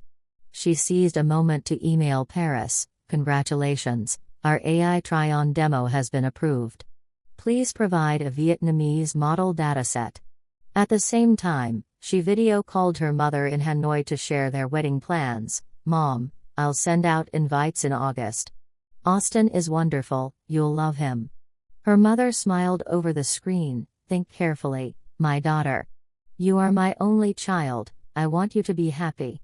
Elena gently squeezed her mother's hand. Don't worry, Mom, I've thought it through. Meanwhile, in Codeline's echo room, Austin's webcam captured his serious expression. After finishing the patch commit, he leisurely sipped an Earl Grey tea to refresh his mind. He knew in just 1 hour he'd be out of the office, ready for a special evening with Elena. His gaze settled on the Polaroid from their rainy day picnic, perched in a corner beside the photo of them laughing by the Serpentine. He smiled and adjusted its angle, as if to keep that moment always present. At 4:30 p.m., his David Collins suit bag rested beside his chair. He closed his laptop, gathered his documents, then picked up his phone to text Elena. Austin, I'm all set. Can you meet me at Republique Bistro at 6 p.m.? 15 seconds later, the screen showed scene, followed by Elena, perfect. I'll order food in advance to save time. See you at 6 o'clock. He nodded in satisfaction. His busy tech life beat on, yet a simple message reminded him that someone he loved was waiting. He stepped out of the echo room, lifted the office intercom handset, and called reception. Austin, please book a grab to Republique Bistro for 5:45 p.m. On the way, stop by Café Nero to pick up a bottle of apple juice. Thank you. Then he took the elevator down, past the reception desk, feeling colleagues' glances follow him, but he simply offered a polite smile. A few whispered, Austin is being all lovey-dovey. He just nodded, knowing he was living for a rare thing in the work whirlwind, love. Republique Bistro stood in the heart of South Kensington, a stylish French-Italian restaurant that wasn't overly expensive. Burnt oak wood, candlelight flickering against white linen tablecloths, and a centerpiece of red roses created an ideal romantic setting. Exactly at 6 p.m., Austin entered, wearing a slim-fit suit and a gray striped tie, the warm scent of Paco Rabanne lingering in the air. He inhaled the restaurant's atmosphere and smiled upon seeing her already seated. Elena wore a classic black midi dress, her hair cascaded gently over her shoulders, swaying softly. She looked up, her eyes bright. Elena, you are early. I wasn't quite ready yet. Austin, I wanted to take some time to admire you in this warm light. You look stunning. She tilted her head and lowered her voice, I feel so happy hearing that. He pulled out her chair and sat across from her. A waiter in a black and white uniform approached, offering leather-bound menus. He scanned it quickly, then chose the salmon en croûte and a bottle of Marlborough Sauvignon Blanc. She ordered duck confit and a glass of Bordeaux red. As their dinner began, they shared every savory bite, flaky puff pastry wrapping tender salmon, buttery richness mingling with the fish's freshness, crisp duck leg complemented by creamy mashed potatoes laced with scallions.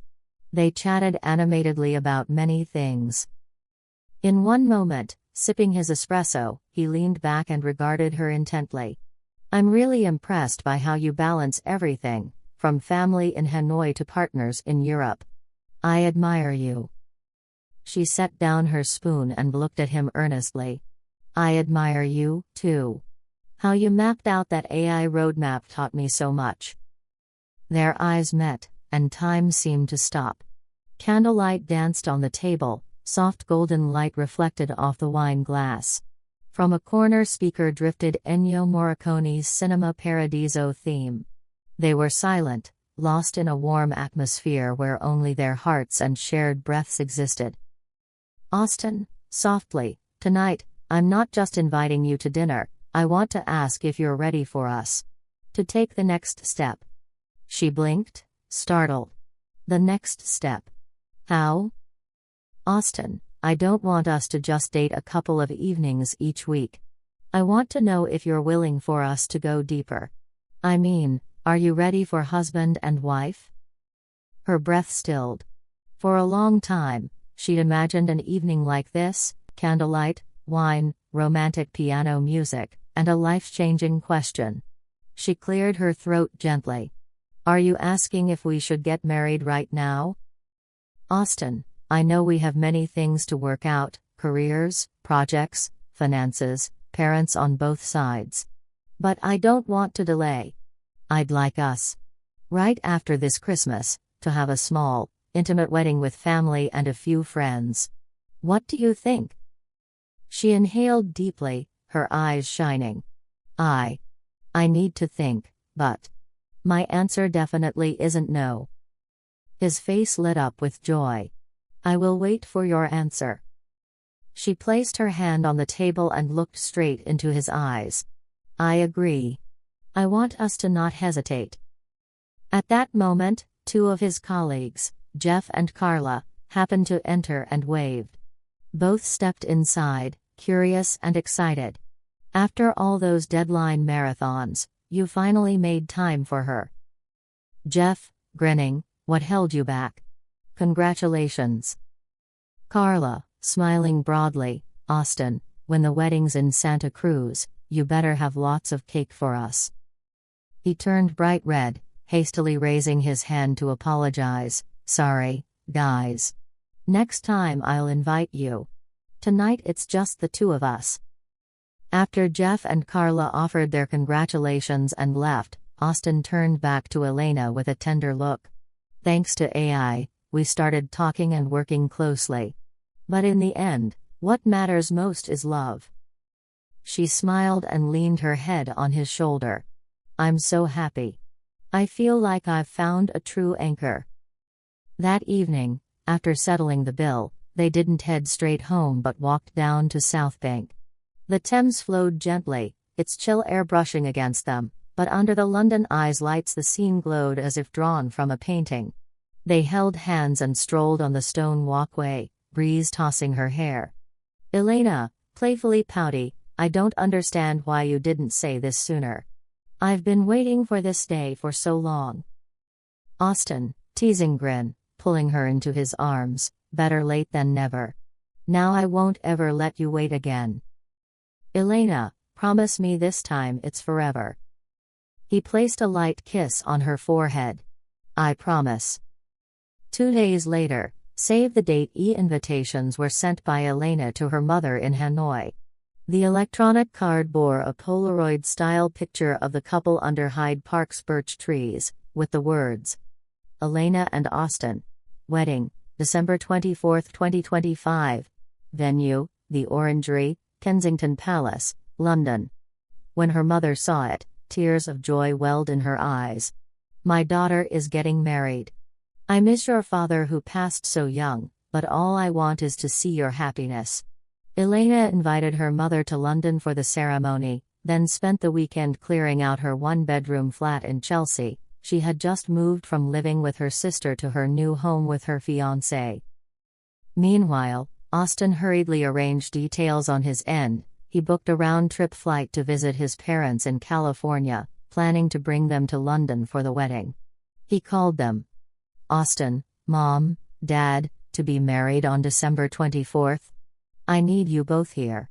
I booked travel from December 20th to December 28th. Dad, Robert, son, we're so proud of you. We'll fly over right at Christmas. He smiled. I really want you both to witness the happiest day of my life. After the call, he sat at his desk and opened wedplan.xlsx, a spreadsheet listing location, attire, guest list, and wedding photography. He and Elena planned to meet Monday evening to discuss details. Monday night, after work, they met at Elena's new 2-bedroom flat in Chelsea, a balcony overlooking a small park. When Austin stepped in, he saw her arranging her laptop on the table, preview invitations in print, and a stack of bridal gown catalogs. Elena, cheerfully, let's start. Here's the preliminary guest list, around 50 people, family from both sides, a few close colleagues, LSE friends, and some at Codeline. Austin, I think we should cap it at 60 guests so it stays intimate. If we invite more, the winter cold might bother people outside. She nodded, opening a Google Doc with notes. Makes sense. The Orangery venue only holds 80. We can rent some red velvet drapes next to the birdcage for decoration. He took her hand. What about a pre-wedding shoot at Greenwich Park? You in that brown trench coat, me in a tailored overcoat, an autumnal London set. Elena, dazed smile, that sounds wonderful. I love pigeons and the Thames backdrop. Let's schedule it for next Saturday morning. He carefully jotted that under pre-wedding shoot and ethereal London attire. Then they opened wedding favors, small gifts for guests, premium Francesca's chocolates with each guest's name typed in classic serif font. She teased, I want to wrap a handmade rose chocolate box just for my mom, and a single malt whiskey bottle for your parents. He smiled. I'll call Barry and Rye in Mayfair to order those. Next they discussed the menu, beef Wellington as the main course, pumpkin soup as the starter, and crème brûlée for dessert. She noted dietary restrictions and the number of vegetarian meals. He took on arranging a low-key jazz DJ and a string quartet for the cocktail reception. Elena, smiling, I feel so fortunate that not only do we get to collaborate professionally, but now we get to build our future together. Austin, I was afraid we might let everything slip away without mustering the courage to say it. Now, I think I'm finally in the right place at the right time. She leaned her head on his shoulder. I love you. He gently ran his fingers through her hair, as if promising. I love you. In the soft golden light of Elena's flat, their wedding plans took shape.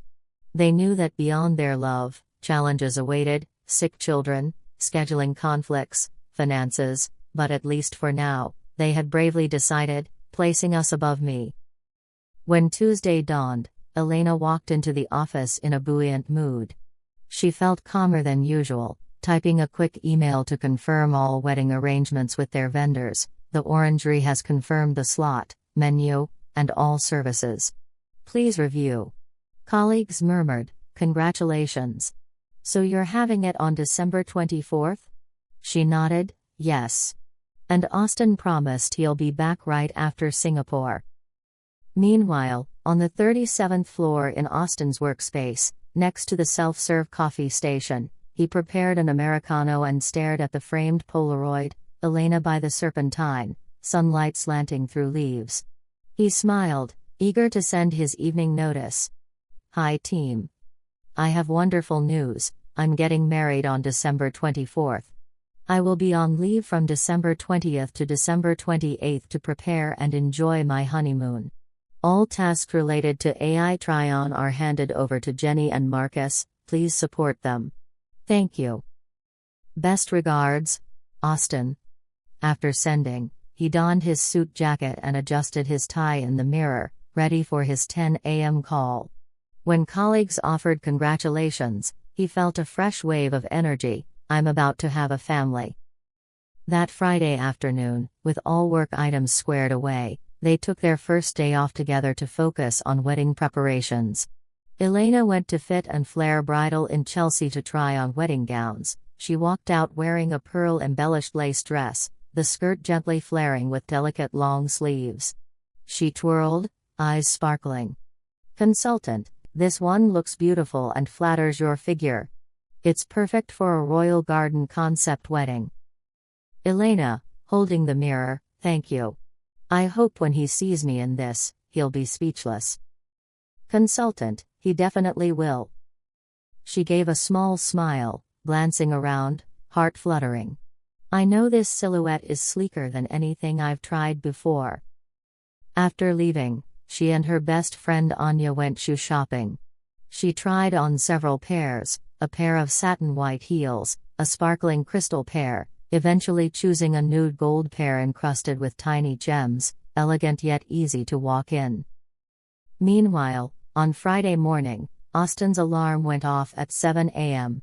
He headed to the gym for a light workout, 30 minutes on the treadmill, then some shoulder and chest exercises. As he exited the locker room and stood before the mirror, he thought, my future bride deserves me to stay fit and look my best. He decided lunch would be a pan-seared chicken breast with salad. That afternoon, they met at Lavender Park, a small lilac garden in Notting Hill. They strolled, inhaling the fragrant flowers, and took preliminary pre-wedding photos, Elena in a white boho sundress, Austin in a pastel blue linen shirt and sand-colored chinos. They celebrated by tossing breadcrumbs to the pigeons, hand in hand. He used Lightroom on his phone to apply a vintage filter to their shots, while she vlogged for YouTube. I'm going to spend all day preparing the dessert bar for our wedding. That evening, they went to Baccaro Distillery, an artsy bar under Southwark Bridge, to try cocktails.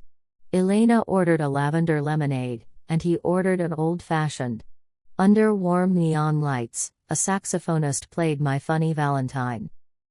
Elena, resting her head on his shoulder, you know, I feel a bit nervous thinking about losing my freedom. We're going to be together every day. Austin, gently brushing her hair, I know. I'll make sure we don't lose our freedom, I want us to grow together. She placed her hand on his warm palm, I trust you. On this early summer London night, they realized, love is a daily choice, not just a moment of bliss. And they had decided to choose each other, so that each morning they would wake up side by side. As darkness fell and London deepened into indigo, they parted at South Kensington station. Elena boarded the District line, and Austin tapped his Oyster card to exit. She nodded in farewell, Gute Nacht. Austin, waving, Gute Nacht. He watched her figure fade through the train window, then turned to leave. In his heart, he felt both elated and anxious. How will I balance the AI projects, those around-the-clock SOS calls as we roll out new features, and building a family? A sick child, stretched schedules, can we overcome it all?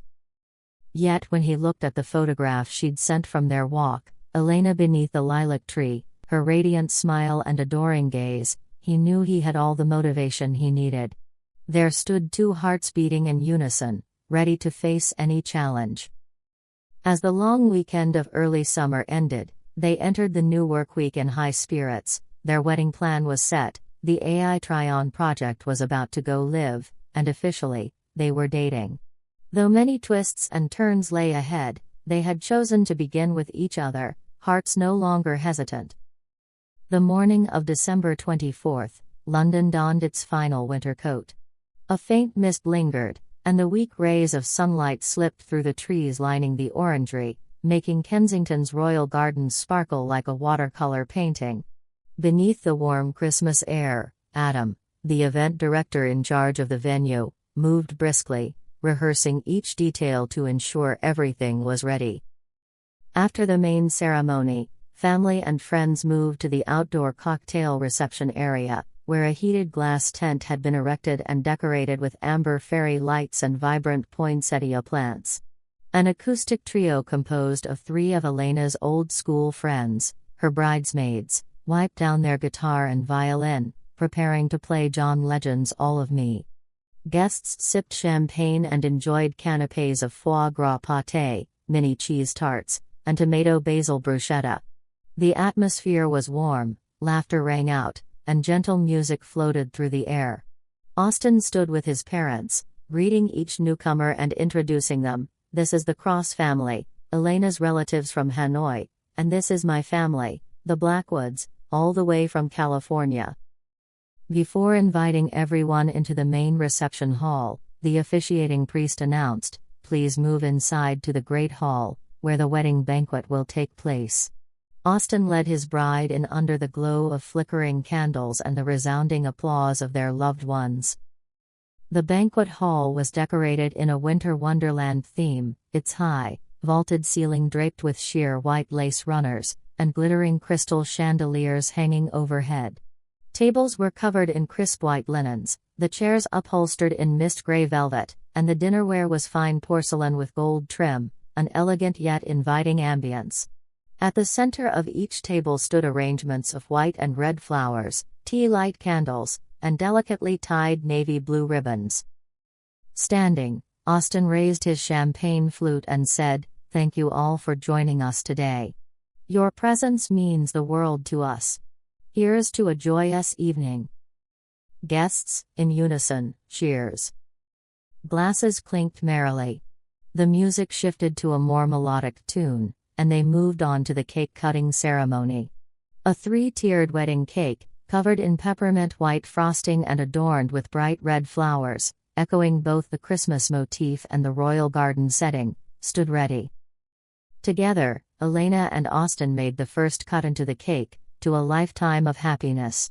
The hall erupted in applause. They toasted with champagne and shared a gentle kiss beneath the affectionate gaze of their parents and friends.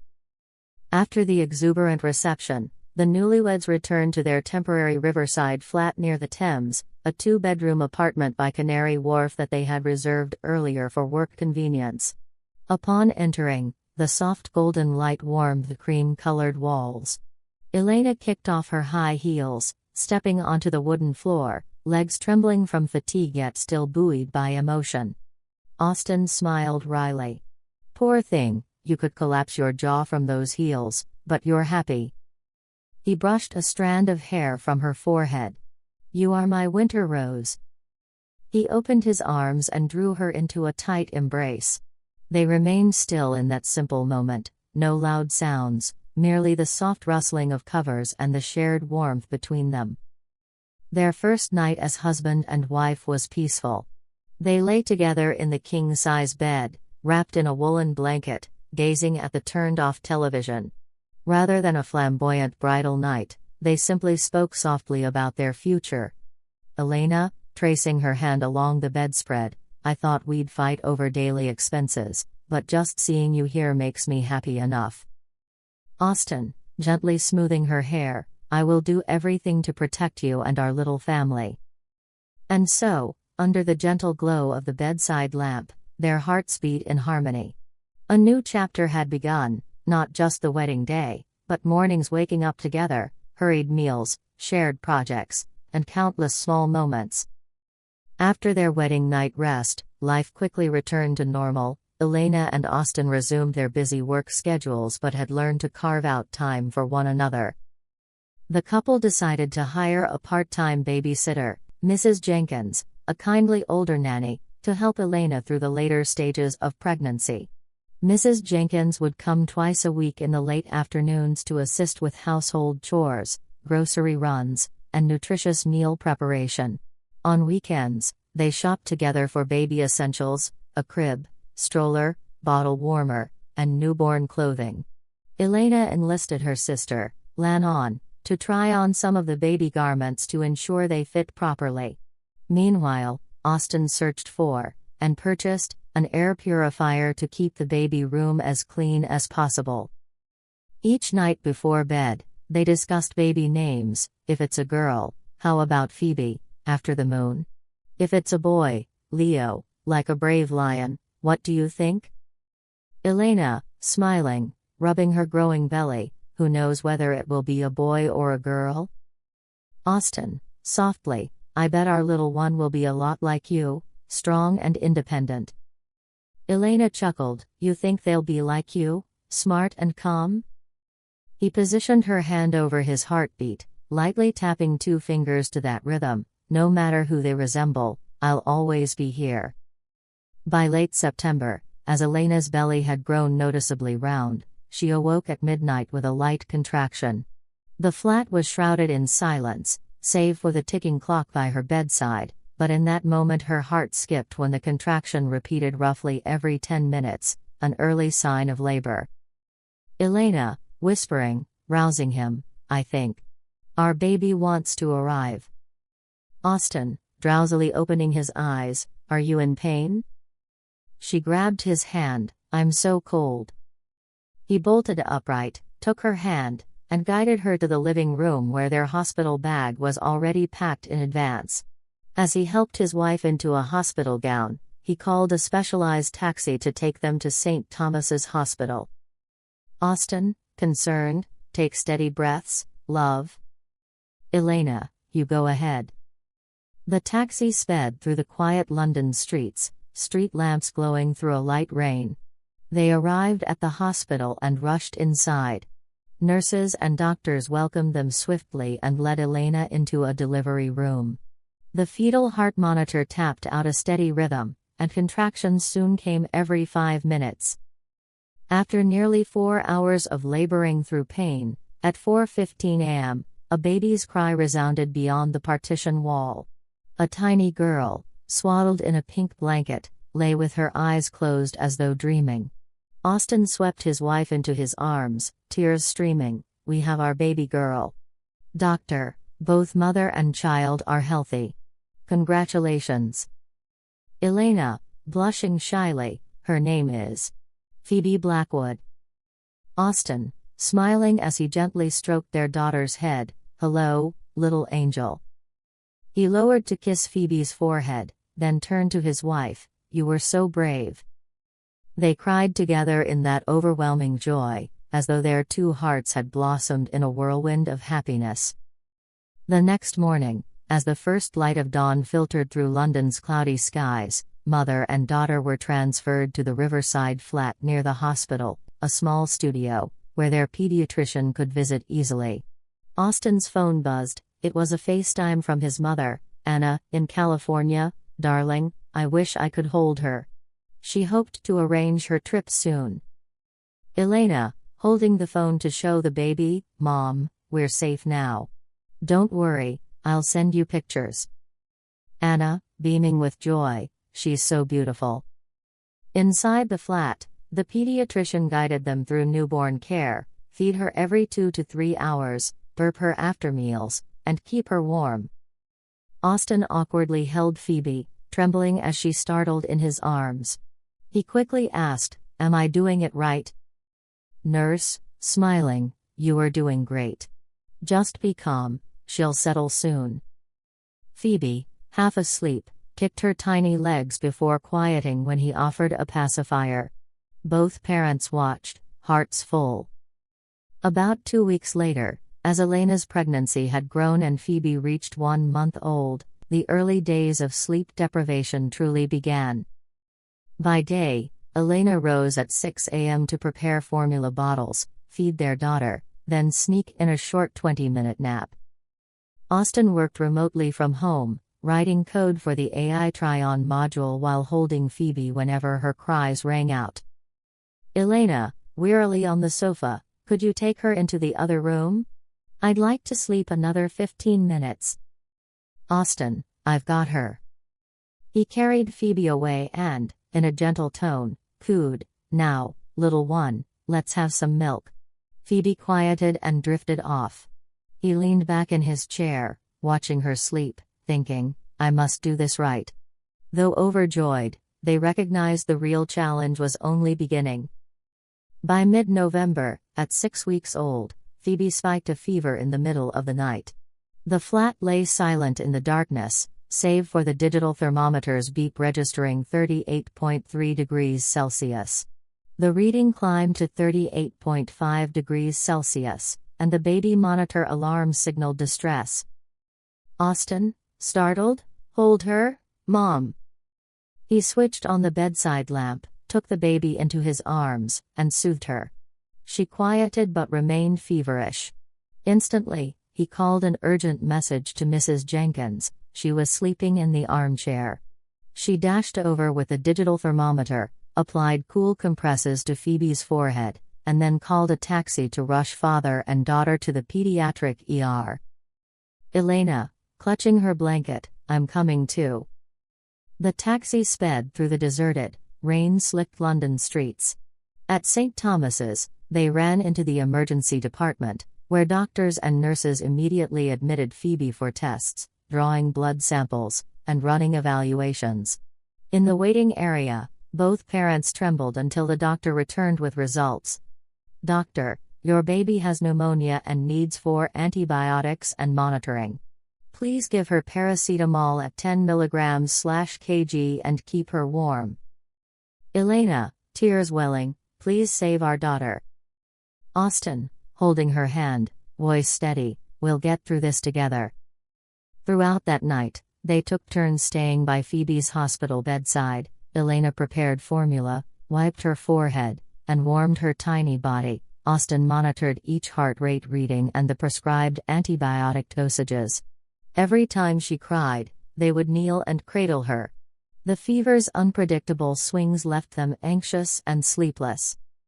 Seated by the nursery's window, under glaring fluorescent lights, both parents looked haggard. Work pressures, financial concerns, and fear for their baby's health weighed heavily. Elena sighed softly. "Elena, love, I'm sorry. I was unfair for blaming you for being too busy. Now I see you truly tried your best." He tenderly patted her back, tears in his eyes. "Austin, I know I can't give you a storm-free life. But I will learn to prioritize. I want Phoebe to get well so we can return home." Elena, hesitant, "Please don't blame yourself. We both love her dearly. Everyone wants to help, but some things are simply out of our control." In that dimly lit room, they sat quietly, gazing at one another, then embraced and wept. In that instant, all selfish pride dissolved, only two hearts that shared burdens and set aside work to care for their child remained. The following morning, as the first dawn light filtered over London's cloudy skyline, little Phoebe's fever had broken and her temperature dropped to 37.2 degrees Celsius. The doctor announced with relief, "Her condition has stabilized. She can be discharged in a few days, as long as she continues oral antibiotics and stays warm." Elena and Austin both exhaled a huge, relieved sigh. She sat beside Phoebe's crib, holding her close while opening the Baby Connect app to track her antibiotic schedule. He stood nearby, seeing their daughter resting peacefully, and whispered, "I love you both so much." Elena, smiling with fatigue, "Now I realize, our child is our greatest challenge and also our greatest joy." Austin, "Exactly. I promise I'll never let you two face this alone." Pushing the wheelchair that carried both his wife and newborn out of the pediatric ward, rays of sunlight streamed through the glass doors, casting their shadows onto the hallway floor. The three stepped into a waiting taxi and headed back to their flat. Back home, the wooden floor still bore the gray blanket they'd tossed aside on their wedding night. Phoebe, swaddled in a thin cotton onesie and diaper, lay in her crib beside a heater under her crib. Elena slumped on the sofa, lean against a pillow, eyes closed from exhaustion. Austin quickly brushed sweat from her brow, then picked up Phoebe and placed her gently in the crib. "Austin, love, you should sleep a bit. I'll watch her." Elena, trembling, "But didn't you have that report due for Paris?" Austin, "I asked Jenny and Marcus to cover it. Right now, you and our daughter are what matter most." He lovingly tucked her under the blanket. She closed her eyes, tears falling in relief. He sat beside her, opened a small laptop to reroute a few slides via Slack, then set it aside and took her hand. "Rest now," he whispered. As Elena drifted into slumber, he remained awake, gently stroking her back and watching their sleeping baby. The little flat resonated with quiet sounds, the heater's soft hum, the baby monitor's gentle beeps, and the faint creak of the crib as Phoebe shifted. They had weathered life's first storm together, hearts filled with both profound love and anxious worry. When Elena woke later, the afternoon sun shone more warmly through the window. Phoebe, wide-eyed and curious, gazed up at her mother and father. Austin smiled and said, "Your dad let you nap a bit. Are you rested?" Elena, sitting up slowly and smiling at their daughter, "I feel like a weight has lifted. I just want to be here with you and Phoebe." Austin, embracing them both, "Our little family has already overcome so much. From here on, I will strive to keep life in balance." The couple sat together, Elena resting her head on his shoulder, watching Phoebe's tiny hands wiggle. "What about Phoebe's first Christmas?" she asked quietly. Austin, with a playful grin, "I ordered a small Christmas tree and fairy lights. We'll have dinner with Spanish pork and bread casserole and a special gift for our little girl." She nodded. "That sounds wonderful." A wind chime tinkled softly on the balcony overlooking the river, capturing the golden hues of the early evening. London gently closed the last day of autumn, leaves drifting onto the cobblestones. Two hearts, having learned how to face wedding day, childbirth, an infant's sickness, and countless challenges thereafter, were now ready to embrace their first Christmas together as a small family. They knew that waves would still come their way, but as long as they held hands, they would never be afraid. When January arrived, London gradually sank into freezing cold. Northwest winds swept across the Thames, trees stood bare, and the drizzles stretched on as if unwilling to let go. The small two-bedroom flat that Austin and Elena rented by Canary Wharf now wore a quiet winter mantle. Along the window edge, drafts slipped through the cracks, forcing them to tuck extra wool blankets under the door. Although they had tried to prepare a hospital bag and gather baby essentials, the reality of parenthood still caught them off guard. Little Phoebe was now almost 2 months old, but very rarely did her parents sleep more than 3 or 4 hours at a stretch. She often woke to nurse, sometimes crying inconsolably because of the cold air, a wet diaper, or simply because she hadn't yet grown accustomed to a London winter. One sleepless weekend night, the clock read 3:15 a.m. when Phoebe's hacking cough and wheezy breaths echoed through the flat. Elena opened her eyes and quickly switched on the small bedside lamp. Elena, whispering, exhaustion in her eyes, Phoebe's coughing again. She gently lifted the baby from her bassinet, patting her back and whispering soothing words, "Shh, sweetheart, mommy's here." Phoebe quieted for a moment, then resumed her soft whimpers. Her forehead felt too warm. Elena fetched the tiny thermometer, tucking it under Phoebe's arm and seeing a reading of 37.8 degrees Celsius, higher than the normal 37 degrees Celsius. Before she could hurry Phoebe to the bathroom for a lukewarm sponge bath, she heard Austin's hoarse voice calling from the adjoining home office. "Austin, groggy, how are you two doing?" "Elena, I just took her temperature. She has a slight fever and is hacking a lot. I'll try some warm milk. You should rest a bit." "Austin, I'm coming down now." He emerged from their bedroom, pulling on a thick hoodie and wool socks, face still blurred from sleep. When he took Phoebe into his arms, his hands trembled. "It's Daddy, don't cry anymore. Let's get you some water." Elena, weary, sinking onto the sofa, "I'll mix some warm formula and then bathe her. Maybe it's just a mild throat infection." "Austin, I'll get the hot water from the kitchen." Within 10 minutes, they had combined a soft cotton swab and warm water wash to soothe Phoebe's throat and stem her cough. The baby quieted and her flushed cheeks returned to normal, a good sign that her fever was mild. They looked at each other, eyes reflecting worry and fatigue. Elena, sniffling, "I don't want to take her back to the hospital again." Austin, holding his wife tightly, forehead to forehead, "I know. I'll keep trying to help. We'll keep her warm and make an appointment with the pediatrician tomorrow." Night stretched on as they took turns dozing whenever Phoebe finally drifted off. The room was lit by a dim yellow glow, the sound of the space heater whispering in the background. The next morning, when dawn still lay shrouded in mist, Elena's phone alarm sounded. "Elena," yawning, "I've been up since 5 a.m., I called the pediatrician about Phoebe." "Doctor," over the phone, "glad to hear she's stabilized. However, with recurring throat inflammation, I recommend a visit to an ENT specialist. We have an opening at 10 a.m. Also, please avoid placing her directly under the air conditioner." Elena, hanging up, glancing at her daughter, "We need a combined HEPA filter and humidifier as soon as possible. This dry, cold weather is irritating her throat." Austin, combing his hair, glancing at his phone, understood. "I'll order one today." A few minutes later, he sent her an Amazon link. "This model has HEPA filtration plus humidification, £350. Is that okay?" Elena, "That's pricey. But what choice do we have?"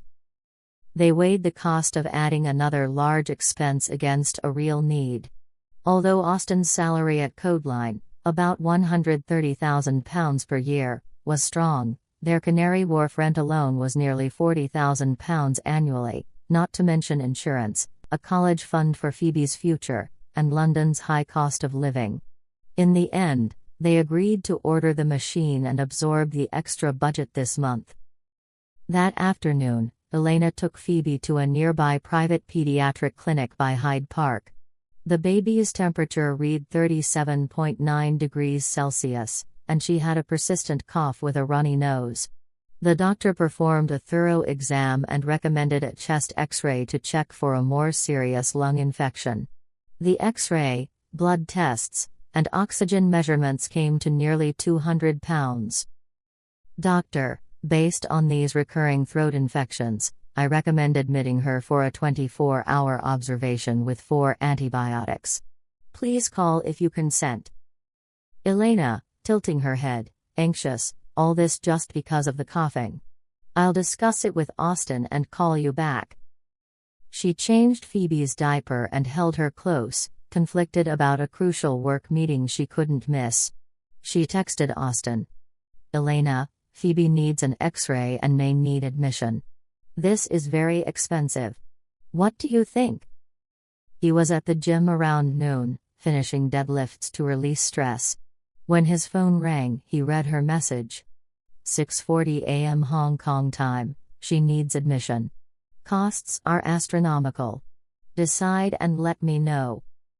He paused mid-breath, his fingers trembling as he typed back. Austin, stop your workout for now. Take her to the hospital and settle the bill. I'll set up a 15-minute video call for the 4 p.m. meeting. He left his bag with the gym staff and rushed to the tube station. 6.7. At the hospital bed, pressure builds. As London's night lights flickered through the pediatric emergency room window, Elena's phone rang again. Elena, picking up, are you here yet? Austin, tired, almost? I called my boss and sorted everything. I'll head home early to catch the 9 a.m. Zoom tomorrow. Elena, I just wish you were here with us, even for a few minutes. Phoebe is still frightened. Austin, I understand. I'll do my best. 10 minutes later, he appeared at the entrance, tired but eyes bright with relief at seeing his wife cradling their daughter. He stepped forward, scooped Phoebe into his arms, and kissed her forehead. Daddy's here, sweetheart.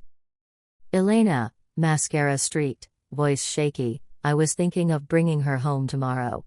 She seems to be more stable. Austin, placing the baby into a temporary hospital bassinet, I agree. You both should go home. I'll stay another 30 minutes. Elena, I trust her condition is better now. I'll head home. Remember our 9 a.m. Zoom tomorrow? Austin, understood? Go ahead. She hurried out of the room, wrapping her gloves with Phoebe in her arms. As the elevator doors closed, she stole one last glance at him, hand resting on the soft mattress, the other on his hip, eyes tracking them. In the cold, stark hallway light, she knew he already stood between two worlds, their little family and his demanding work. As soon as Elena left, Austin's phone buzzed with a message from the project manager. We need updated SLA numbers by 7 a.m. tomorrow. If not, we risk missing quarterly commitments. He immediately sat down beside Phoebe's bassinet, opened his laptop in the ER room, and stared at the performance dashboards. Work pressure and exhaustion weighed heavily on him. He quickly downloaded logs, ran scripts to calculate throughput, extracted latency distributions, and typed the figures. He pasted them into the slide deck and uploaded the PPT file to the server for everyone to download. Glancing at the clock, 1:30 a.m., he slumped in his chair, staring bleary-eyed at the screen and sighed, why must everything happen all at once? In that moment, he closed his eyes and pictured his wife and child asleep back at their flat. He whispered to himself, I can't let them down. He typed a reply to the PM. Austin, the updated SLA slide has been uploaded under Q1 2025 reports. Please review and let me know if you need any changes. PM, got it, thanks. We'll review tonight and ping you by 6:30 a.m. He shut his laptop and leaned his head against the chair's back, closing his eyes. Anxiety gnawed at him over the 9 a.m. Zoom, which means I won't get home until at least 6 a.m. As the early morning hospital lights began to fade to gray, around 6:15 a.m., he walked out into the cold air. He hailed a Grab, starting the drive home. During the ride, he opened the Baby Connect app to check Phoebe's sleep cycle. Last sleep span was 40 minutes. She seems okay. He exhaled in relief. Arriving at the flat, he quietly set Phoebe into the bassinet and softly kissed his wife's forehead. Austin, did you sleep at all? Elena, still drowsy. Phoebe is fine. I'll try to nap for another 30 minutes. My meeting is at 3 p.m. Austin, whispering, I'll stay here with her. You get some rest. He gently tucked a blanket around her head. The small flat closed in the hush of the heater's hum, and he sat at the desk, inhaling the brisk morning air through a half-open window, clenching his hand to gather strength. At 9 a.m. sharp, he joined the remote meeting linking Pepperstone HQ, Australia, and Codeline Singapore. Dozens of boxes populated the screen: R&D directors, the DevOps lead, the CFO. He presented deliberately over the SLA slide deck. Austin, our updated metrics show 95th percentile latency at 300 milliseconds, projected to improve to 260 milliseconds after the mid-February rollout of scale-out T4 nodes. We will monitor GPU usage. We expect a 15% quarter-over-quarter cost reduction. A quick debate ensued. The CFO demanded more detail on projected costs, and the DevOps lead pushed to deploy edge clusters immediately for further optimization. Austin replied, the detailed cost breakdown is in the Budget Analysis tab. We will send full specifics by 12 p.m. The meeting concluded at 10 a.m., leaving him still hearing the CFO's voice ringing in his ears. We need to reduce burn rate. Let's discuss alternatives by Friday. He muted his mic and said quietly, understood. Meanwhile, his WhatsApp lit up with a message from Elena. Elena, I'm back at the office. My boss says there's an important meeting at 3 p.m. Please don't be late, Phoebe's waiting for Daddy. He smiled wryly and typed. Austin, I'll be home before 2 p.m. Let's schedule a 20-minute check-in when I return. He closed his laptop and gathered his things to go play with their daughter. At 2 p.m., he weaved through afternoon traffic, arriving at the flat flushed with urgency. He found Elena nursing Phoebe, her cheeks rosy under the yellow lamp, but her eyes still showing fatigue. Elena, half smile, you're 15 minutes late. She's hungry. Austin, taking her hand and hurriedly opening the fridge, sorry. The traffic was impossible. I'll hold her while you rest for 15 minutes, go take a quick shower. Elena, hurt, you're always so busy. Even though I brought her home, you still choose emails first. Austin, taken aback, I only wanted to finish the deadline. You know my work is important. Elena, turning away, important, but not more important than me and our child, right? Silence fell. Phoebe fussed for milk, making them set aside their argument. He scooped up their daughter and offered her the bottle. Eat up, sweetheart, Daddy will get dinner for Mommy. Elena, softening, I'm sorry. I'm just so tired. Austin, placing a hand on her shoulder, I know. I'm tired, too. They cared for Phoebe together, distracted from work pressures but grateful simply to have one another. That evening, once Phoebe was asleep, they curled up on the sofa to watch a few episodes of The Crown on Netflix. The flat was dark except for the television's glow. Elena, teasing, we're just going to watch and not talk at all. Austin, stroking her cheek, you know I'm exhausted. Let's try to disconnect a bit, okay? She glanced at the screen and whispered, "Promise me after the show you'll make hot chocolate with me?" "Austin, I promise." They watched in silence, wrapped in a shared blanket, their faces lit by the TV screen. In that moment, all the work, financial worries, and baby's illness faded away, leaving only the warmth of being together. A week later, once Phoebe's throat infection had fully cleared, life seemed to ebb and then rise again.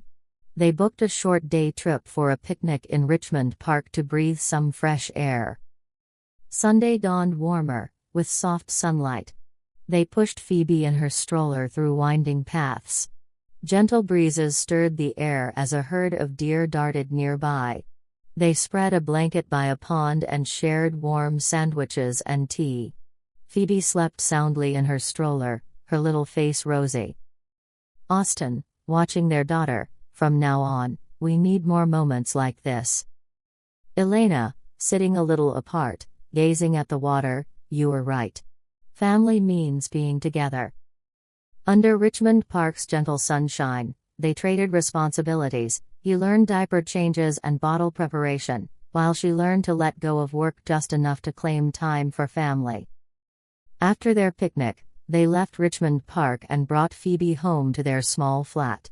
She was still sleeping soundly, clutching her little teddy bear.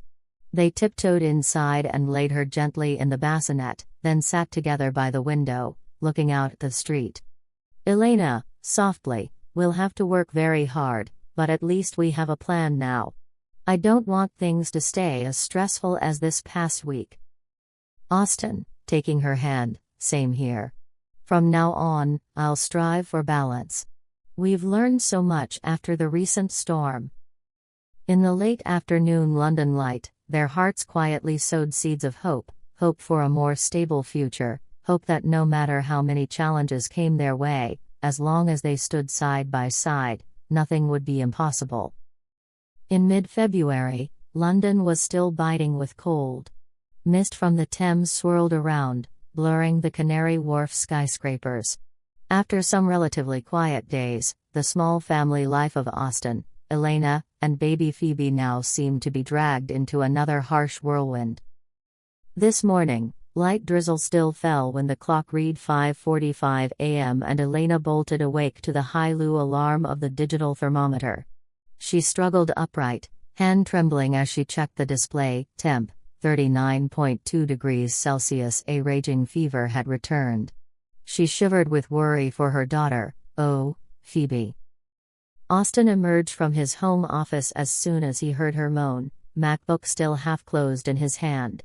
The corner TV was tuned to weather forecast, London colder later this week. His eyes widened as he saw Elena holding Phoebe, her face ashen, her cough raw. He hurriedly shut his laptop and joined them. "Austin, worried, she's burning up. We should take her to the hospital." Elena, hoarse, "Get another bottle of paracetamol. I'll try to bring the fever down." Their cramped flat was filled with Phoebe's hacking coughs, their hurried footsteps, and the smell of rubbing alcohol mingling with baby formula in the air. The small living room, with the bassinet next to the desk, had become ground zero for their new tension, both exhausted and anxious, yet determined to do whatever it took. The taxi ride felt interminable, even though it lasted only 10 minutes. The wind howled outside, lashing at the windows as they jolted over potholes. When they tumbled out in front of the emergency entrance, the ER was already bathed in fluorescent light. A nurse immediately took them. "On-duty nurse, your baby's having a high fever, her oxygen is only 93%. Please lay her on the stretcher, and we'll keep the pulse oximeter on continuously." Elena, clutching her daughter's hand, "Sweetheart, you have to fight this. Mommy and Daddy are right here." Austin, grim, "They're going to do an X-ray, blood tests, and start 4 antibiotics." His phone rang abruptly. "PM, Austin, we need those forecast numbers for the Singapore launch. If we don't get an update soon, we risk defaulting on our SLA." He cleared his throat for a moment, typing a quick reply. "Austin, I'm at the hospital, we'll update later. His Skype call with their New York partner was still connected. He forced a calm tone. NY partner, Austin, we need that Q2 latency chart ASAP. Why are you late? Austin, holding his breath, sorry, my daughter's in the hospital. I'll send the data ASAP. NY partner, coldly, okay. But make sure it doesn't happen again. Their voices were as chill as the mist outside. He muted his mic, eyes glistening with held-back tears. All day, Phoebe lay under the pale hospital lights in the isolation room, receiving 4 antibiotics. Elena sat beside her, wrapped in a blanket, watching her sleep. Every time Phoebe jerked from a coughing fit, Elena crumpled to her knees, crying silently. Outside the room, Austin tapped out messages to colleagues. Austin, API docs and SLA numbers are in folder D, please review. Almost immediately, a new Slack message popped up from his boss. Looks good, but we need a deeper cost analysis for alternative GPU clusters. Meeting at 2 p.m. In the waiting area, they spoke with the pediatrician. You two have done an excellent job caring for her. But if her fever doesn't break within 24 hours, we'll have to consider advanced treatments like oxygen therapy.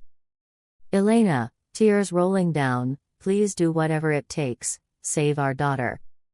That became his steadfast mantra, taking care of her is top priority. Yet the weight of work continued to bear down.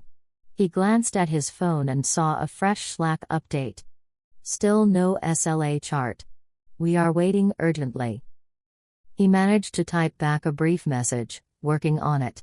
Then he looked at his wife and baby, his chest tightening with guilt.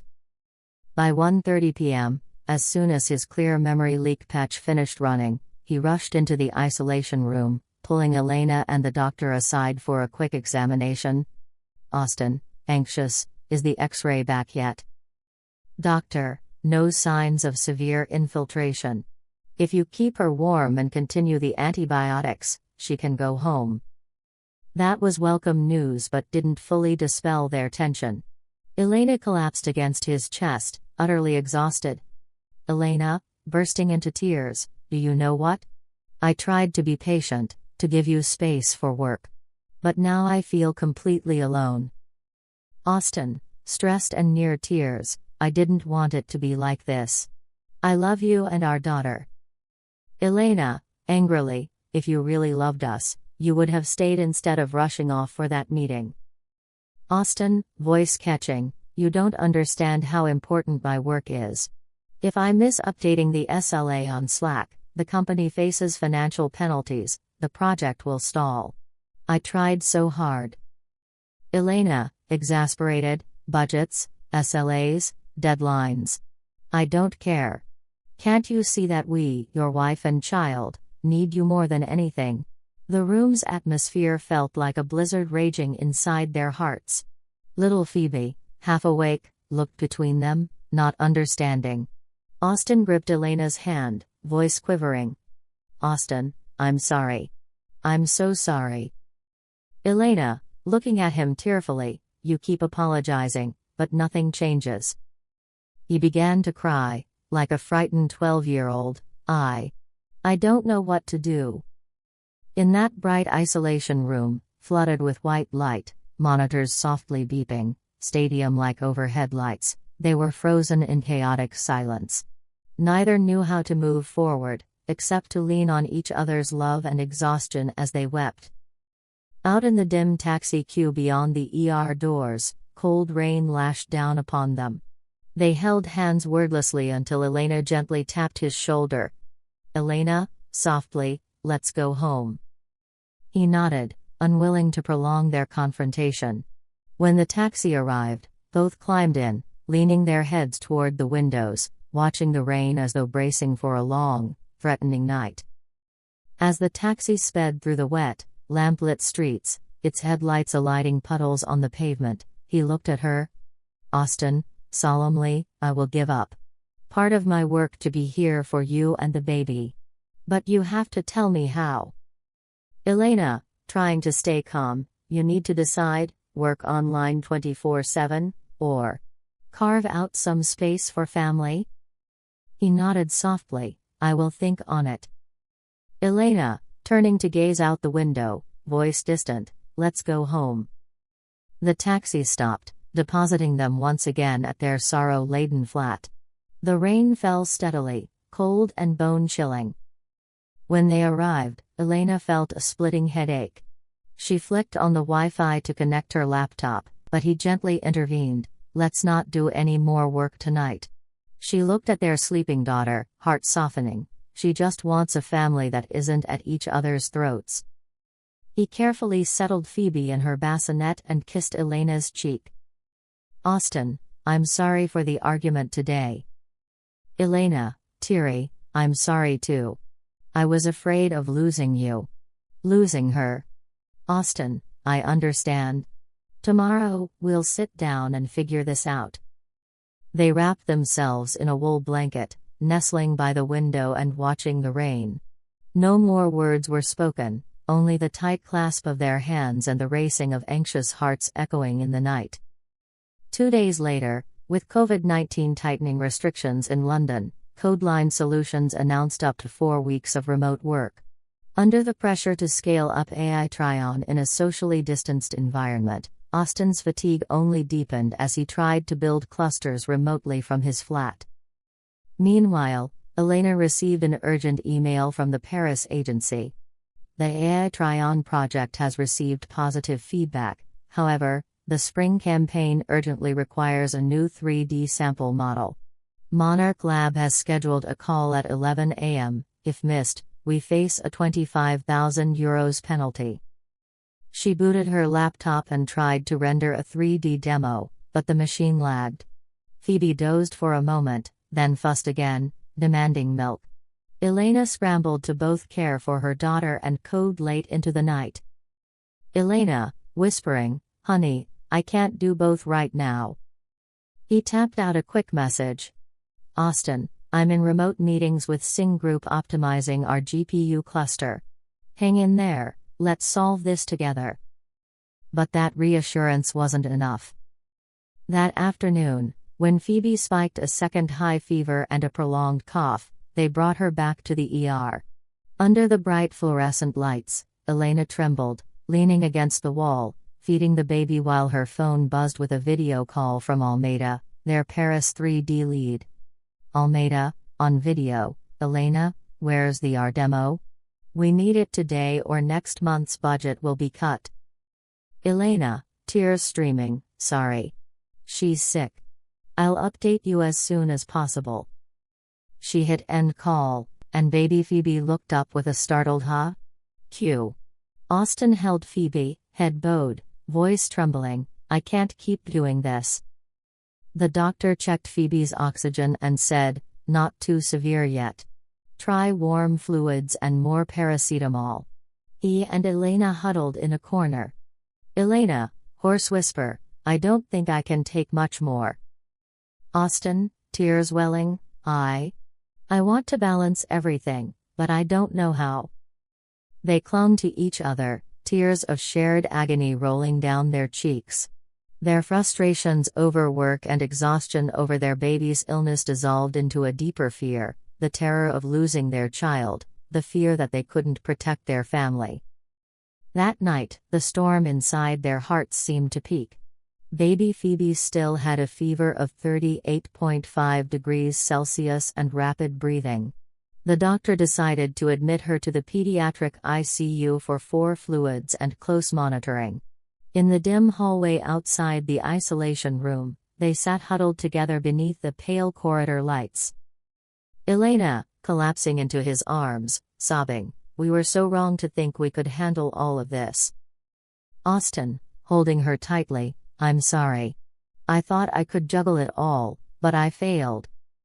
In that long, silent hospital corridor, only the hum of the ICU machines and the distant steps of a passing nurse, they had no words left.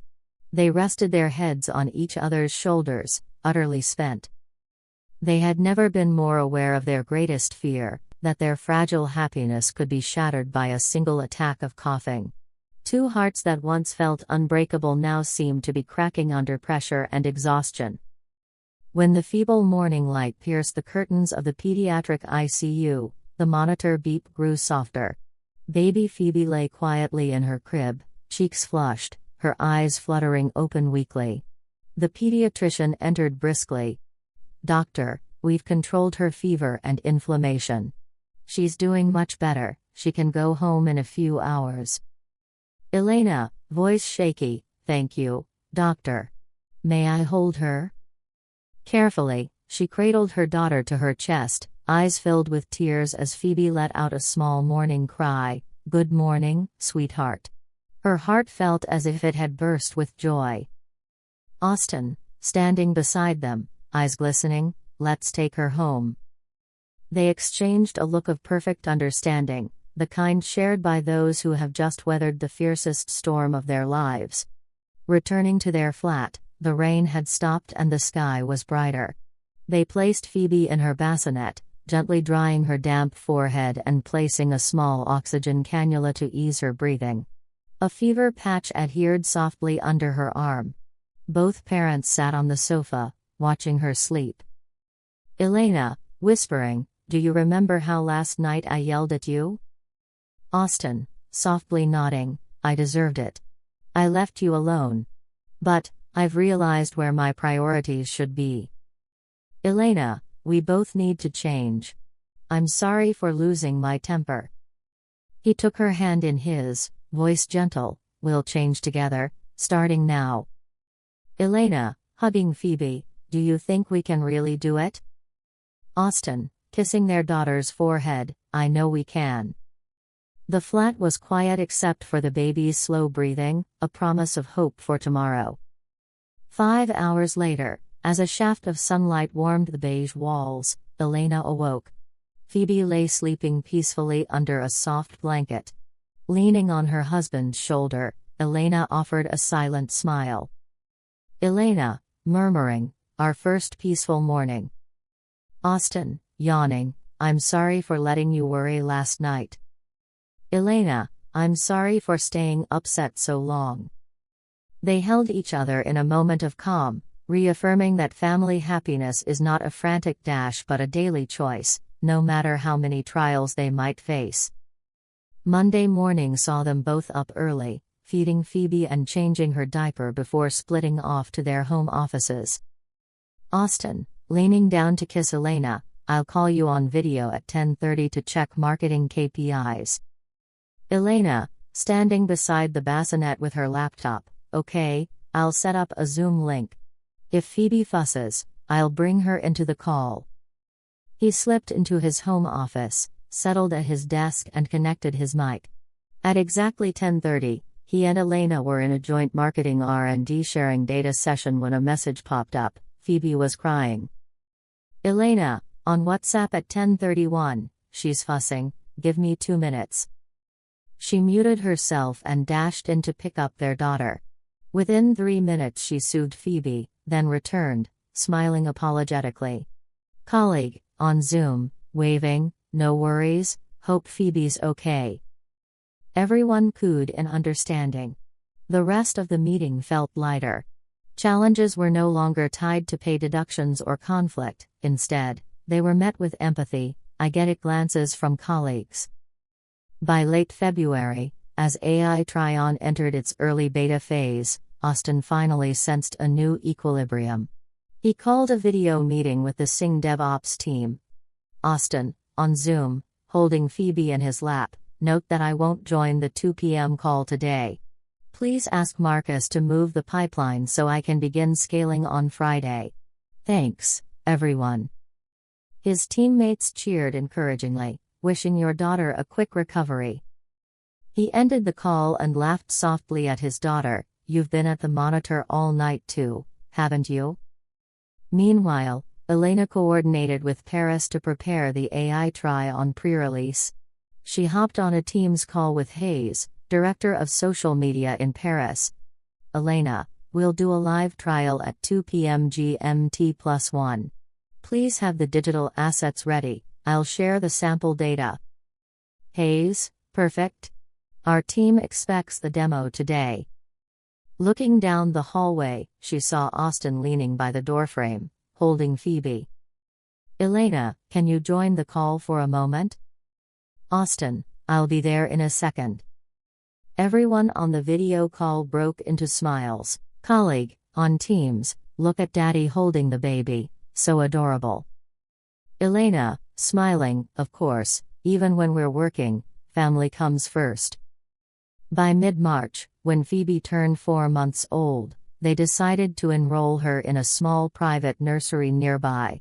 That morning, they received an acceptance notification. Little Sprouts Nursery, email, 9 a.m., congratulations. Phoebe has been accepted. Please come in to set up her account and take her placement photographs.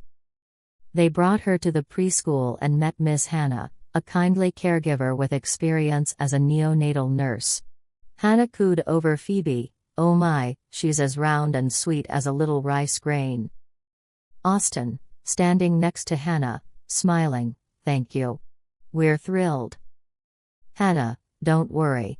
At this stage, we'll be there for all her tummy time and floor play." Elena, "That's reassuring. As long as she can play and learn without us worrying." While completing registration paperwork, they signed documents together. Then they walked to a bench outside the playground. Phoebe wore a tiny backpack, her faint formula scent mingling with baby powder in the crisp air. Elena, adjusting the backpack on Phoebe, "Our little girl is going to school now." Austin, kissing her forehead, "She'll settle right in." For a moment, the three of them exchanged a look of warmth and hope, knowing that though challenges lay ahead, their daughter would grow strong, and they would face her journey side by side. By month's end, at nursery, Phoebe had begun her tummy time, practicing rolling, and floor play, sensory play with toys. Each afternoon they received video updates of baby practice sessions on padded mats. Hannah, on video, "She's rolling so well. In 3 weeks, she'll roll both ways." Elena, beaming, "Thank you, Hannah. I'm so proud of her." Austin, embracing his wife, "We did it together." On weekends, the little family strolled to Battersea Park to let Phoebe breathe fresh air and watch swans glide on the river. They took selfies, clasped hands, bright smiles lighting their faces. Elena, "After everything we've endured, seeing her flourish makes it all worthwhile." Austin, squeezing her hand, "Same here. I promise, no matter what comes, I'll always stand by you." Under early spring sunshine, they held firm faith in the future. Work would remain busy, but they now knew how to face life's storms together. Past challenges had become precious lessons, binding them closer than ever.